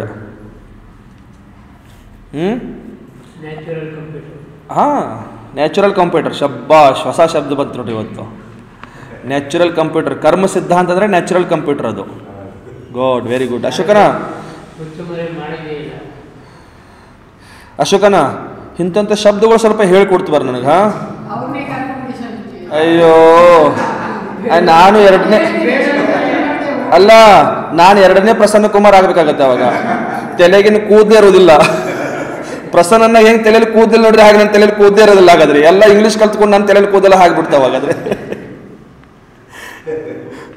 ಇಂಗ್ಲಿಷ್ ಬಹಳ ಎಷ್ಟು ಬೇಕು ಅಷ್ಟೇ ಕಲ್ಕೊಳ್ಳೋದು, ಜಾಸ್ತಿ ಕಲ್ಕೊಳ್ಬಾರ್ದು. ಅದನ್ನ ಅವಶ್ಯಕತೆ ಇದ್ದಷ್ಟು ಭಾಷಾ ಜ್ಞಾನ ಇರಬೇಕು. ಒಳ್ಳೆ ಶಬ್ದ ಅದು, ನ್ಯಾಚುರಲ್ ಕಂಪ್ಯೂಟರ್. ಕರ್ಮ ಸಿದ್ಧಾಂತ ಹೇಗಿದೆ, ಕರ್ಮ ಹೇಗಿದೆ ಅಂತಂದ್ರೆ ನ್ಯಾಚುರಲ್ ಆಗಿದೆ ಅದು.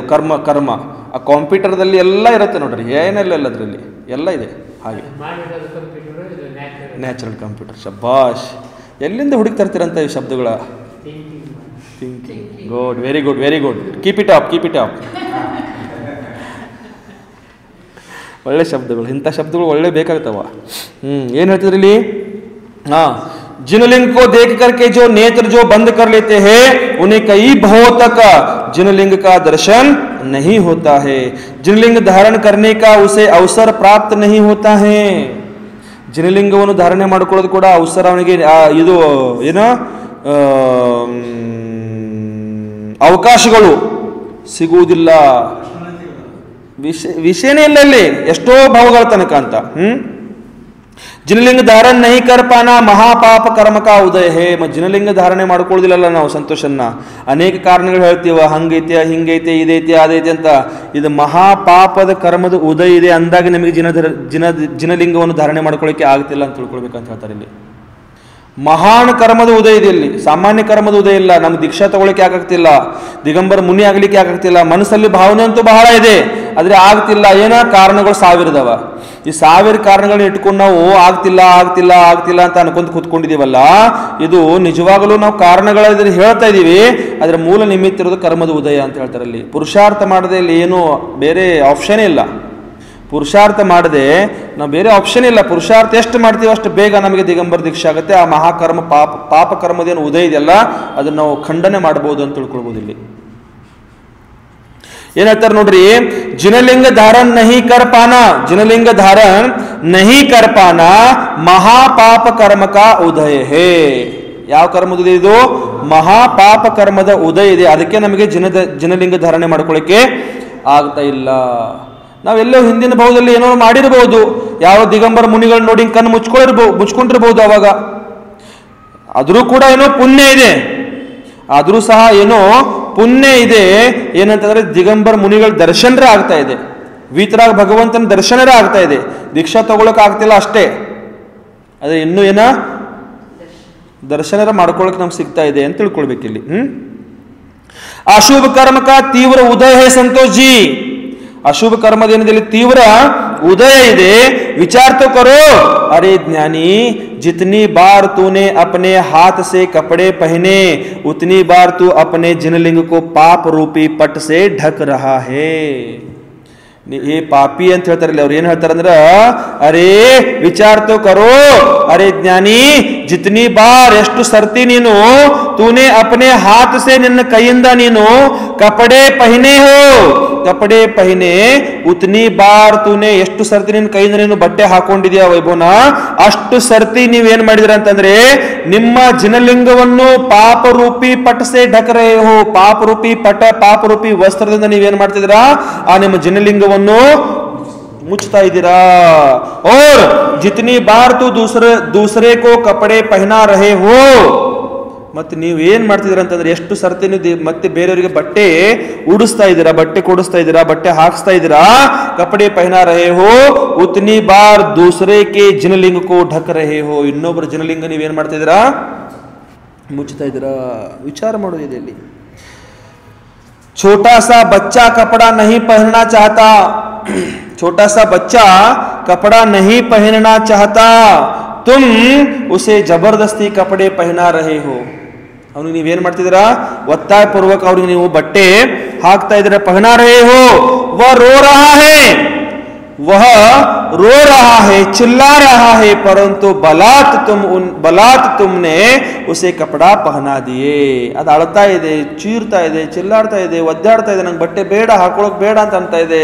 ನೀವು ಬಲಾತ್ ಒತ್ತಾಯ ಪೂರ್ವಕ, ಬಲಾತ್ಕಾರ ಪೂರ್ವಕ ಪ್ರೆಷರ್ದಿಂದ ಅವನಿಗೆ ನೀವು ಬಟ್ಟೆ, ಆ ಮಗುಗೆ ನೀವು ಹಾಕಿಸ್ತಾ ಇದ್ದೀರಾ. वस्त्र पहनने के बाद प्राणी अपने मूल स्वभाव को भूल जाता है. ವಸ್ತ್ರ ಹಾಕೊಂಡ ನಂತರ ಆ ಪ್ರಾಣಿ, ಅದರ ಜೀವ ತನ್ನ ಮೂಲ ಸ್ವಭಾವವನ್ನು ಏನಾಗುತ್ತೆ ಮರ್ತು ಬಿಡ್ತಿದ್ದ ಜೀವ. भूल जाता है. वस्त्र पहनने के बाद प्राणी अपने मूल स्वभाव को भूल जाता है. इस भारत की धरती पर एक ऐसा सपूत गुदड़ी का लाल हो गया जिसने जन्म से मरण पर्यंत वस्त्र धारण नहीं किए. ಒಬ್ಬರಿಂತವ್ರು ಆಗಿ ಹೋಗಿದ್ದಾರೆ, ಜನ್ಮದಿಂದ ಮರಣ ತನಕ ಮೈ ಮೇಲೆ ಬಟ್ಟೆನೇ ಹಾಕೊಂಡಿಲ್ಲ ಅವರು. ಒಬ್ಬರಿಂತವ್ರು ಆಗಿ ಹೋಗಿದಾರ, ನಮ್ಮ ಭಾರತ ಭೂಮಿ ಮೇಲೆ ಆಗಿ ಹೋಗಿದಾರ. ಯಾರವರು? ಯಾರಂತಂದ್ರೆ ಇಲ್ಲಿ ಹೇಳ್ತಾರೆ, न ही उनके माता पिता ने उस बालक को वस्त्र पहनने के लिए बलात् किया. और ತಾಯಿ ತಂದೆ ಆ ಮಗುಗೆ ಬಟ್ಟೆ ಹಾಕೊಳ್ಳಿಕ್ಕೆ ಒತ್ತಾಯ, ಬಟ್ಟೆ ಹಾಕ್ಸ್ಲಿಕ್ಕೆ ಒತ್ತಾಯ ಮಾಡಲಿಲ್ಲ. अहो प्रज्ञा, कैसे माता पिता होंगे, बालक निर्वस्त्र घूम रहा था, आ मगु निर्वस्त्रವಾಗಿ ತಿರುಗಾಡ್ತಾ ಇತ್ತು, ಸುತ್ತಾಡ್ತಾ ಇತ್ತು. न पहनने वाले को विकल्प है, न पहनाने वाले को विकल्प है. ಅವ್ ಹಾಕೊಳ್ಳೋನಿಗೂ ವಿಕಲ್ಪ ಇಲ್ಲ, ಮತ್ತು ಹಾಕ್ಸೋರಿಗೂ विकल्प ಇಲ್ಲ. न उस नग्न बाल के मनोहर रूप को निहारने वालों को विकल्प है. ಮತ್ತು ನೋಡೋರ್ಗೂ ಸಹ ಏನು ವಿಕಲ್ಪ, ಆ ನಗ್ನ ರೂಪದಲ್ಲಿ ಹುಡುಗ ಆ ಕಡೆ ಕಡೆ ಹೋಗೋದು ಬರೋದು ಮಾಡ್ತಿದ್ದ, ಆ ಬಾಲಕನ್ ನೋಡೋರ್ಗೂ ಕೂಡ ಯಾರಿಗೂ ವಿಕಲ್ಪ ಇಲ್ಲಾಗಿತ್ತು. जरा सोचो, पहले के समय 8-10 साल तक के बच्चे नग्न ही रहते थे. ಮೊದಲಿನ ಕಾಲದಲ್ಲಿ 8-10 ವರ್ಷದ ಹುಡುಗರು ಕೂಡ ಏನಿರ್ತಿದ್ರು, ನಗ್ನರಾಗೆ ಇರ್ತಿದ್ರು. ಅವರು नग्न ही खेलते थे, परंतु अब तो जन्म होने से पहले ही तमाम प्रकार के वस्त्र ला करके रख दिए जाते हैं. ಇವಾಗ ಏನ್ ಪರಿಸ್ಥಿತಿ ಅಂತಂದ್ರೆ, ಇನ್ನು ಜನ್ಮ ಆಗೋದಕ್ಕಿಂತ ಮುಂಚೆನೆ, ಇನ್ನು ಮಗು ಜನ್ಮ ಗರ್ಭದಲ್ಲಿ ಬಂದಿದೆಯಲ್ಲೂ ಗೊತ್ತಿಲ್ಲ, ಮದುವೆ ಆದ ತಕ್ಷಣನೇ, ಮದುವೆ ಆದ ಕೂಡಲೇ ಅದೇನು ಕೊಡ್ತಾರಲ್ಲ ತವ್ರ ಮನೆ ಕಡೆಯಿಂದ, ಅದ್ರ ಜೊತೆಗೆ ಮಕ್ಕಳಿಗೆ ಬಟ್ಟೆ ಕೂಡ ಕೊಟ್ಟು ಕಳ್ಸಿರ್ತಾರಂತೆ. ಈಗ ಹೌದಿಲ್ರಿ, ಬತಾವ್ ಇಂಥ ಪರಿಸ್ಥಿತಿ ಬಂದ್ಬಿಟ್ಟಿದೆ. ಈಗ ಮಕ್ಕಳು ಇನ್ನೂ ಜನ್ಮನೇ ಆಗಿಲ್ಲ, ಮಕ್ಕಳಿಗೆ ಬಟ್ಟೆ ರೆಡಿ ಇಟ್ಟಿರ್ತೀವಿ ನಾವು. ಇಲ್ಲಿ ಏನ್ ಹೇಳ್ತಾರೆ ಅಂತಂದ್ರ पहले के समय में 8-10 साल तक के बच्चे नग्न ही रहते थे, नग्न ही खेलते थे, परंतु अब तो जन्म होने से पहले ही तमाम प्रकार के वस्त्र ला करके रख दिए जाते हैं। जन्म होने के बाद बच्चे को शीघ्रता से वस्त्र पहना दिए जाते हैं, कहीं ऐसा ना हो ये मुनि बन जाए, इसलिए शीघ्रता से वस्त्र पहना करके वस्त्र से लपेट दिया जाता है। नोड्री परिस्थिति ಏನ್ ಬಂದಿದೆ ಇವಾಗ। उस नन्हे मुन्ने बालक को होते ही पहले वस्त्र पहना दिया जाता है, परंतु विचार तो करो जरा, जैन दर्शन में एक बालक ने जन्म से लेकर मरण पर्यंत निर्वस्त्र जीवन यात्रा की, जिसे हम ಆಗರ್ಭ ದಿಗಂಬರ भी कहते हैं। ಆಗರ್ಭ ದಿಗಂಬರ ಅಂದ್ರೆ ಗರ್ಭದಿಂದ ಬಂದು ಮರಣ ಆಗೋ ತನಕ ದಿಗಂಬರ ರೂಪದಲ್ಲಿನೇ ಹೋದ್ರು ಅವರು, ದಿಗಂಬರ ರೂಪದಲ್ಲಿನೇ ಬಂದ್ರು, ದಿಗಂಬರ ರೂಪದಲ್ಲಿನೇ ಹೋದ್ರು ಅಂತ ಮಹಾನ್ ಒಬ್ಬರ ಆಚಾರ್ಯರಾಗಿ ಹೋಗಿದಾರ। ಯಾರಪ್ಪ ಅಂತಂದ್ರ ಆಗರ್ಭ ದಿಗಂಬರ भी कह सकते हैं, ಹೇ ವೀರಸೇನ ಸ್ವಾಮಿ ಕೆ ಶಿಷ್ಯ। ಯಾರವರು? ವೀರಸೇನ ಸ್ವಾಮಿಗಳ ಶಿಷ್ಯರು जिनसेन ಸ್ವಾಮಿ। ಯಾರವರು? जिनसेन स्वामीಗಳು आगर्भ दिगंबर रहे, बाल अवस्था में नग्न रहते थे, नंगे ही खेलते थे, नंगे ही सोते थे। नग्न अवस्था में जिनसेन के खेल खेलते वीरसेन स्वामी ने देखा और अपनी दूरदृष्टि से बालक को परख लिया। वीरसेन स्वामी ने जिनसेन के माता पिता से याचना की, यह बालक बहुत होनहार है, मैं इसे जिनागम का ज्ञाता बनाना चाहता हूं, कहो तुम दोनों की क्या इच्छा है। ಆ ವೀರಸೇನ್ ಮಹಾರಾಜರು, ವೀರಸೇನ ಆಚಾರ್ಯರು ನೋಡಿ ಆ ಜನಸೇನ್ ಬಾಲಕನ ಭವಿಷ್ಯವೇ ತಿಳ್ಕೊಂಡ್ರು। ಆ ಬಾಲಕನ ಭವಿಷ್ಯವೇ ತಿಳ್ಕೊಂಡು ಅವ್ರ ತಾಯಿ ತಂದೆಗೆ ಹೇಳ್ತಾರ, ಈ ಹುಡುಗನ ಭವಿಷ್ಯ ಬಹಳ ಒಳ್ಳೇದಿದೆ, ಇವನಿಗೆ ನಾನು ಜಿನಾಗಮದ ಜ್ಞಾತ ಮಾಡ್ಬೇಕಂತ ಅನ್ಕೊಂಡಿನಿ, ನಿಮ್ದೇನ್ ಇಚ್ಛೆ ಇದೆ, ನಿಮ್ದೇನ್ ಆಸೆ ಇದೆ ಹೇಳಿ। ಎರಡು ಜನರದು ತಾಯಿ ತಂದೆ ಅಂತ ಕೇಳಿದಾಗ ಅವಾಗ ಹೇಳ್ತಾರ, विनय पूर्वक माता पिता ने कहा कि आपकी इच्छा के सामने मेरी क्या इच्छा भगवान, आप महाज्ञानी हैं, दिव्य पुण्य पुरुष हो, गुरुओं के गुरु आप भगवान हो। ವೀರಸೇನ ಸ್ವಾಮಿಗಳಿಗೆ ಆ ತಾಯಿ ತಂದೆ ಹೇಳ್ತಾರ, ನಿಮ್ಮ ಇಚ್ಛೆ ಮುಂದೆ ನಮ್ಮದು ಯಾವ್ದು ತುಚ್ಛವಾದ ಇಚ್ಛೆ ಮಹಾರಾಜರೇ, ನೀವು ಏನ್ ಅನ್ಕೊಂಡಿದ್ರ ಅದು ಅನ್ಕೊಂಬಿಡಿ, ಯಾಕಂತಂದ್ರೆ ನೀವು ದಿವ್ಯ ಪುಣ್ಯ ಮಹಾನ್ ಪುರುಷರಿದ್ದೀರಾ, ನಿಮಗೆಲ್ಲ ಗೊತ್ತಿದೆ, ನೀವು ಗುರು ಇದ್ದೀರಾ ಅಂತ ಮಹಾನ್ ಗುರುಗಳು ನಿಮಗೆಲ್ಲ ಗೊತ್ತಿದೆ, ನಾವೇನ್ ಹೇಳಕ್ಕಾಗತ್ತೆ ಅಂತ ಹೇಳ್ತಾರ। जिसने बालक को उसके माता पिता वीरसेन स्वामी के हाथों में सौंप देते हैं, अल्प समय में वह जिनसेन बालक महाज्ञानी बन जाता है। बाद में वीरसेन स्वामी से मुनि दीक्षा ग्रहण करके महाव्रतों की महान साधना करने लगता है। अर्थात जिनसेन स्वामी आगर्भ दिगंबर सिद्ध हुए, 9 अथवा 10 वर्ष की अवस्था में संयम धारण कर लिया था। 8 ಅಥವಾ 9 ವರ್ಷಕ್ಕೆ 9-10 ವರ್ಷದ ಒಳಗಡೆ ದಿಗಂಬರ ದೀಕ್ಷೆ ಅವರು ದಿಗಂಬರ ಅಂತೂ ಇದ್ರು, ಆದ್ರೆ ಸಂಯಮ ಕೂಡ ಧಾರಣೆ, ಕೈಯಲ್ಲಿ ಪಿಂಚಿ ಕಮಂಡ್ಲು ಕೂಡ ಧಾರಣೆ ಮಾಡ್ಕೊಂಡ್ಬಿಟ್ರು। ಈ ಪಂಚಮ ಕಾಲದಲ್ಲಿ ಆಗಿದೆ, ಜಿನಸೇನ ಸ್ವಾಮಿಗಳ ಕಾಲ ಆಗಿರಬಹುದು, ಒಂದು ಬಹಳ ಅಂದ್ರೆ ಒಂದು 1000 ವರ್ಷದ ಹತ್ರ 1000 ವರ್ಷದಕ್ಕಿಂತ ಸ್ವಲ್ಪ ಜಾಸ್ತಿನೇ। ಆ ಸಮಯ ಪೂರ್ವಾಚಾರದಲ್ಲಿ ಬರ್ತಾರೆ ಜಿನಸೇನಾಚಾರ್ಯರಂತ ಅವರು, ಮಹಾಪುರಾಣ ಬರ್ತಾರೆ ಅವರು। ಎಷ್ಟು ವರ್ಷ ಈಗ?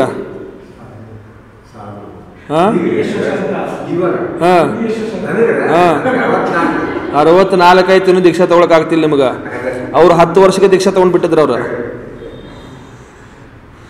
ಜನ್ಮತಾನೆ ಬಾಲಕ ಅವಸ್ಥೆಯಿಂದಾನೆ ಅವರು ಮರಣ ಅವಸ್ಥೆವರೆಗೆ ಅಶೋಕನ ಏನಿದ್ರು ದಿಗಂಬರ ರೂಪದಲ್ಲಿ ಏನಿದ್ರು ಅವರು, ಆ ಗರ್ಭ ದಿಗಂಬರ ಅಂತ ಹೇಳ್ತಾರೆ ಅವರಿಗೆ।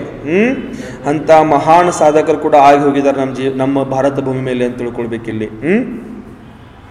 ಈ ಪ್ರಕಾರ ತಿಳ್ಕೊಳ್ಬೇಕಿಲ್ಲಿ।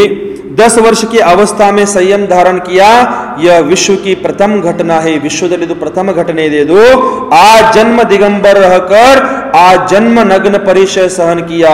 आचार्य कुंद कुंद स्वामी ने परिचय के विषय में लिखा है अष्टपाहुड़ में। ಆಚಾರ್ಯ ಕುಂದ ಕುಂದ ಸ್ವಾಮಿಗಳು ಪರಿಚಯದ ಬಗ್ಗೆ ವಿಷಯದಲ್ಲಿ ಬರೀತಾರೆ. ಇವಾಗ ಇಲ್ಲಿ ಅಷ್ಟಪಾಹುಡದಲ್ಲಿ ಹೇಳ್ತಾ ಇದಾರ 12ನೇ ನಂಬರ್ ಸೂತ್ರ. जो 22 ಪರಿಚಯ ಸಂಹಿತ ಸತ್ತಿ ಸಹಿಯಂ ಸಂಯುಕ್ತ ತೇ ಹೋಂತಿ ವಂದನೀಯ ಕಮ್ಮಖಯ ನಿಜ್ಜರ ಸಾಹು ಅನ್ನುವಂಥ ಸೂತ್ರ ಇಲ್ಲಿ ಕೊಟ್ಟು ಹೇಳ್ತಾ ಇದಾರ. ಏನ್ ಹೇಳ್ತಾರ ಅಂತಂದ್ರೆ ಜೋ ಮುನಿ, ಯಾವ ಮುನಿಗಳು 22 ಪರಿಚಯ ಸಹನ ಕರ್ತೆ, 22 ಪ್ರಕಾರದ ಪರಿಚಯಗಳನ್ನ ಸಹನೆ ಮಾಡ್ತಾರ. ಸೇಕಡೋ ಶಕ್ತಿಯೋं से सहित है, ನೂರಾರು ಶಕ್ತಿಗಳು ಅವ್ರ ಹತ್ರ ಏನಿರ್ತಾವ ಪ್ರಾಪ್ತಿ ಆಗಿರ್ತವ. तथा कर्मों के क्षय और निर्जरा करने में कुशल है, ಕರ್ಮಗಳನ್ನ ಕ್ಷಯ ಮಾಡೋದಕ್ಕೋಸ್ಕರ ಅಥವಾ ನಿರ್ಜರೆ ಮಾಡೋದಕ್ಕೋಸ್ಕರ ಅವರು ಕುಶಲರಾಗಿದ್ದಾರೆ. ಐಸೆ ಮುನಿ ವಂದನಾ ಕರ್ನೆ ಯೋಗ್ಯ ಹೇ, ಇಂಥ ಮುನಿಗಳು ವಂದನೆ ಮಾಡಿಸ್ಕೊಳ್ಳಿಕ್ಕೆ ಏನಿದಾರ ಯೋಗ್ಯ ಇದಾರ ಅಂತ ತಿಳ್ಕೊಳ್ಬೇಕು. ಉನೇ ನಮೋಸ್ತು ಕಹಕರ್ ನಮಸ್ಕಾರ ಕರ್ನಾ ಚಾಹಿಯೆ, ಅವ್ರಿಗೆ ನಮೋಸ್ತು ಅಂತ ಹೇಳಿ ನಮಸ್ಕಾರ ನಾವು ಮಾಡಬೇಕು ಅಂತ ಹೇಳ್ತಾರೆ ಇಲ್ಲಿ. ಉನ್ಕಿ ಪೂಜಾ ಆರಾಧನಾ ಕರ್ನಾ ಚಾಹಿಯೆ, ಅವ್ರ ಪೂಜೆ ಆರಾಧನೆ ನಾವು ಮಾಡಬೇಕು ಅಂತ ಹೇಳ್ತಾರೆ ಇಲ್ಲಿ. ಮುನಿರಾಜ್ ಕಿ ಚರಣ ವಂದನಾ ಪುಣ್ಯಾಶ್ರಮೇ ಹೋತಿ ಹೇ, ಮುನಿರಾಜರ ಚರಣ ವಂದನೆ ಇದೆಯಲ್ಲ ಅದು ಪುಣ್ಯಾಶ್ರಮದಲ್ಲಿ ಬರುತ್ತದೆ ಅಂತ ಹೇಳ್ತಾರಲ್ಲಿ. भारत में अनेक संत है, अनेक मत के लोग संन्यास धारण करते हैं, त्याग करते हैं, परंतु जैन संत का कोई भी संत मुकाबला नहीं कर सकता है. इस बात को भारत का ही क्या विश्व का प्रत्येक इंसान स्वीकार करता है. ಭಾರತದಲ್ಲಿ ಅನೇಕ ಮತಗಳಿದಾವ, ಅನೇಕ ಸಂತಗಳಿದಾವ, ಅನೇಕ ಮತದಾರಿಗಳು, ಅನೇಕ ಧರ್ಮದವರು ಸಂತ ಸಾಧು ಸಂತರಿದಾರ. ಆದ್ರೆ ಭಾರತದಲ್ಲಿ ಇಲ್ಲಿ ಇರೋದು ಮಹಾನ್ ಸಂತರ ಲಿಸ್ಟದಲ್ಲಿ ಯಾರು ಬರ್ತಾರ ಅಂತಂದ್ರ ಅವ್ರ ದಿಗಂಬರ ಮುನಿಗಳು ಬರ್ತಾರ. ಅವ್ರ ಮುಕಾಬಲ, ಅವ್ರದ ಕಾಂಪಿಟೇಷನ್, ದಿಗಂಬರ ಮುನಿಗಳ ಕಾಂಪಿಟೇಷನ್ ಮಾಡಕ್ಕೆ ಯಾರಿಂದನೂ ಸಾಧ್ಯವಿಲ್ಲ ಅಂತ ತಿಳ್ಕೊಳ್ಬೇಕು. ಭಾರತದಲ್ಲಿ ಏನು ಸಂಪೂರ್ಣ ವಿಶ್ವದಲ್ಲಿ ಗೊತ್ತಿದೆ, ವಿಶ್ವದಲ್ಲಿರುವಂತಹ ಸಂಸ್ಥೆ ಎಲ್ಲರಿಗೂ ಗೊತ್ತಿದೆ. कोई संत स्वीकार करता है, कोई संत गेरुआ वस्त्र धारण करते हैं, कोई भगवा वस्त्र धारण करते हैं, तो कोई मृग चर्म लपेटते हैं, तो कोई भभूत लगाते हैं, तो कोई जटा जूट धारण करते हैं, कोई तिलक लगाते हैं. खाने पीने का कोई नियम नहीं, शराब पीते हैं, गांजा पीते हैं, चिलम पीते हैं, भांग खाते हैं. भक्ष अभक्ष के ज्ञान से रहित, दिन रात का कोई भेद नहीं, परंतु जैन मुनि विवेकी होते हैं. ಎಲ್ಲ ಇದರಲ್ಲಿ ಎಲ್ಲಾ ಪ್ರಕಾರ ಸಾಧುಗಳನ್ನ ಹೇಳ್ತಾರಲ್ಲಿ. ಅದರಲ್ಲಿ ಕೊನೆಯದಾಗಿ ಹೇಳ್ತಾರ ಪರಂತು ಜೈನ್ ಮುನಿ ವಿವೇಕಿ ಹೋತೆ ಹೇ, ಸದಾ ವಸ್ತ್ರ ಸೇ ರಹಿತ ಹೋತೆ ಹೇ, ಸದಾ ಕಾಲ ಅವರು ವಸ್ತ್ರದಿಂದ ರಹಿತರಾಗಿರ್ತಾರ. ಕರ ಪಾತ್ರ ಮೇ ಆಹಾರ ಲೇತೆ ಹೇ, ಕರ ಪಾತ್ರ, ಕರ ಅಂದ್ರೆ ಕೈಗಳು, ಈ ಕೈಗಳನ್ನ ಪಾತ್ರ ಮಾಡ್ಕೊಂಡು ಅವರು ಆಹಾರ ಮಾಡ್ತಿರ್ತಾರ. ಪದ ವಿಹಾರ ಕರ್ತೆ ಹೇ, ಕಾಲ್ನಡಿಗೆಯಿಂದ ವಿಹಾರ ಮಾಡ್ತಿರ್ತಾರ. ಪದ ವಿಹಾರ ಕರ್ತೆ ಹೇ, ಏಕ್ ಬಾರ್ ಆಹಾರ ಕಡೆ ಹೋಕರ್ಕೆ ಕರ್ತೆ ಹೇ, ಒಂದು ಸಮಯ ದಿನದಲ್ಲಿ ಒಂದೇ ಒಂದು ಸರ್ತಿ ಎದ್ದು ನಿಂತ್ಕೊಂಡು ಆಹಾರ ಮಾಡ್ತಿರ್ತಾರ. ರಾತ್ರಿ ಮೇ ಮೌನ ಆದಿ ಪೂರ್ಣ ಸಂಯಮ ಕಾ ಪಾಲನ ಕರ್ತೆ, ರಾತ್ರಿ ಸಮಯದಲ್ಲಿ ಮೌನರಾಗಿರ್ತಾರ ಮತ್ತು ಪೂರ್ಣ ಸಂಯಮದ ಪಾಲನೆ ಮಾಡ್ತಿರ್ತಾರ. ಭಾವ ಸಂಗ್ರಹ ಮೇ ದೇವಸೇನ ಆಚಾರ್ಯ ಲಿಖತೆ ಹೇ, ಭಾವ ಸಂಗ್ರಹ ಗ್ರಂಥದಲ್ಲಿ ದೇವಸೇನ ಆಚಾರ್ಯ ಏನ್ ಹೇಳ್ತಾರ ಅಂತಂದ್ರ ಅನ್ನಂ ಜಂ ಇಯ ಉತ್ತಮ್ ಸಂಸಯ್ಯಮಿಚ್ಚತ್ತ ಕಲಿಯ ಭಾವೇನ ಅಮ್ಮಂ ಚೀತವಿರ ಕಪ್ಪೋ कौवल गहने नहु दोषो, जिनके परिणाम संशय मिथ्यात्व से भरे हुए हैं. ಯಾರ ಹತ್ರ ಇರುವಂತಹ ಪರಿಣಾಮಗಳು ಸಂಶಯ ಹಾಗೂ ಮಿಥ್ಯಾತ್ವದಿಂದ ತುಂಬಿದವ, ವೇ ಕಹತೆ ಹೇ ಕಿ ಹಮ್ ತೋ ಸ್ಥವೀರ್ ಕಲ್ಪಿ ಹೇ, ಅವ್ರು ಯಾರದಾರ ಸ್ಥವೀರ್ ಕಲ್ಪಿ, ಯಾರ ಹತ್ರ ಮಿಥ್ಯಾತ್ವ ಸಂಶಯ ಆದಿ ಇವೆಲ್ಲ ಇದಾವ ಅವರಿಗೆ ಸ್ಥವೀರ್ ಕಲ್ಪಿ ಅಂತ ಹೇಳಬೇಕು.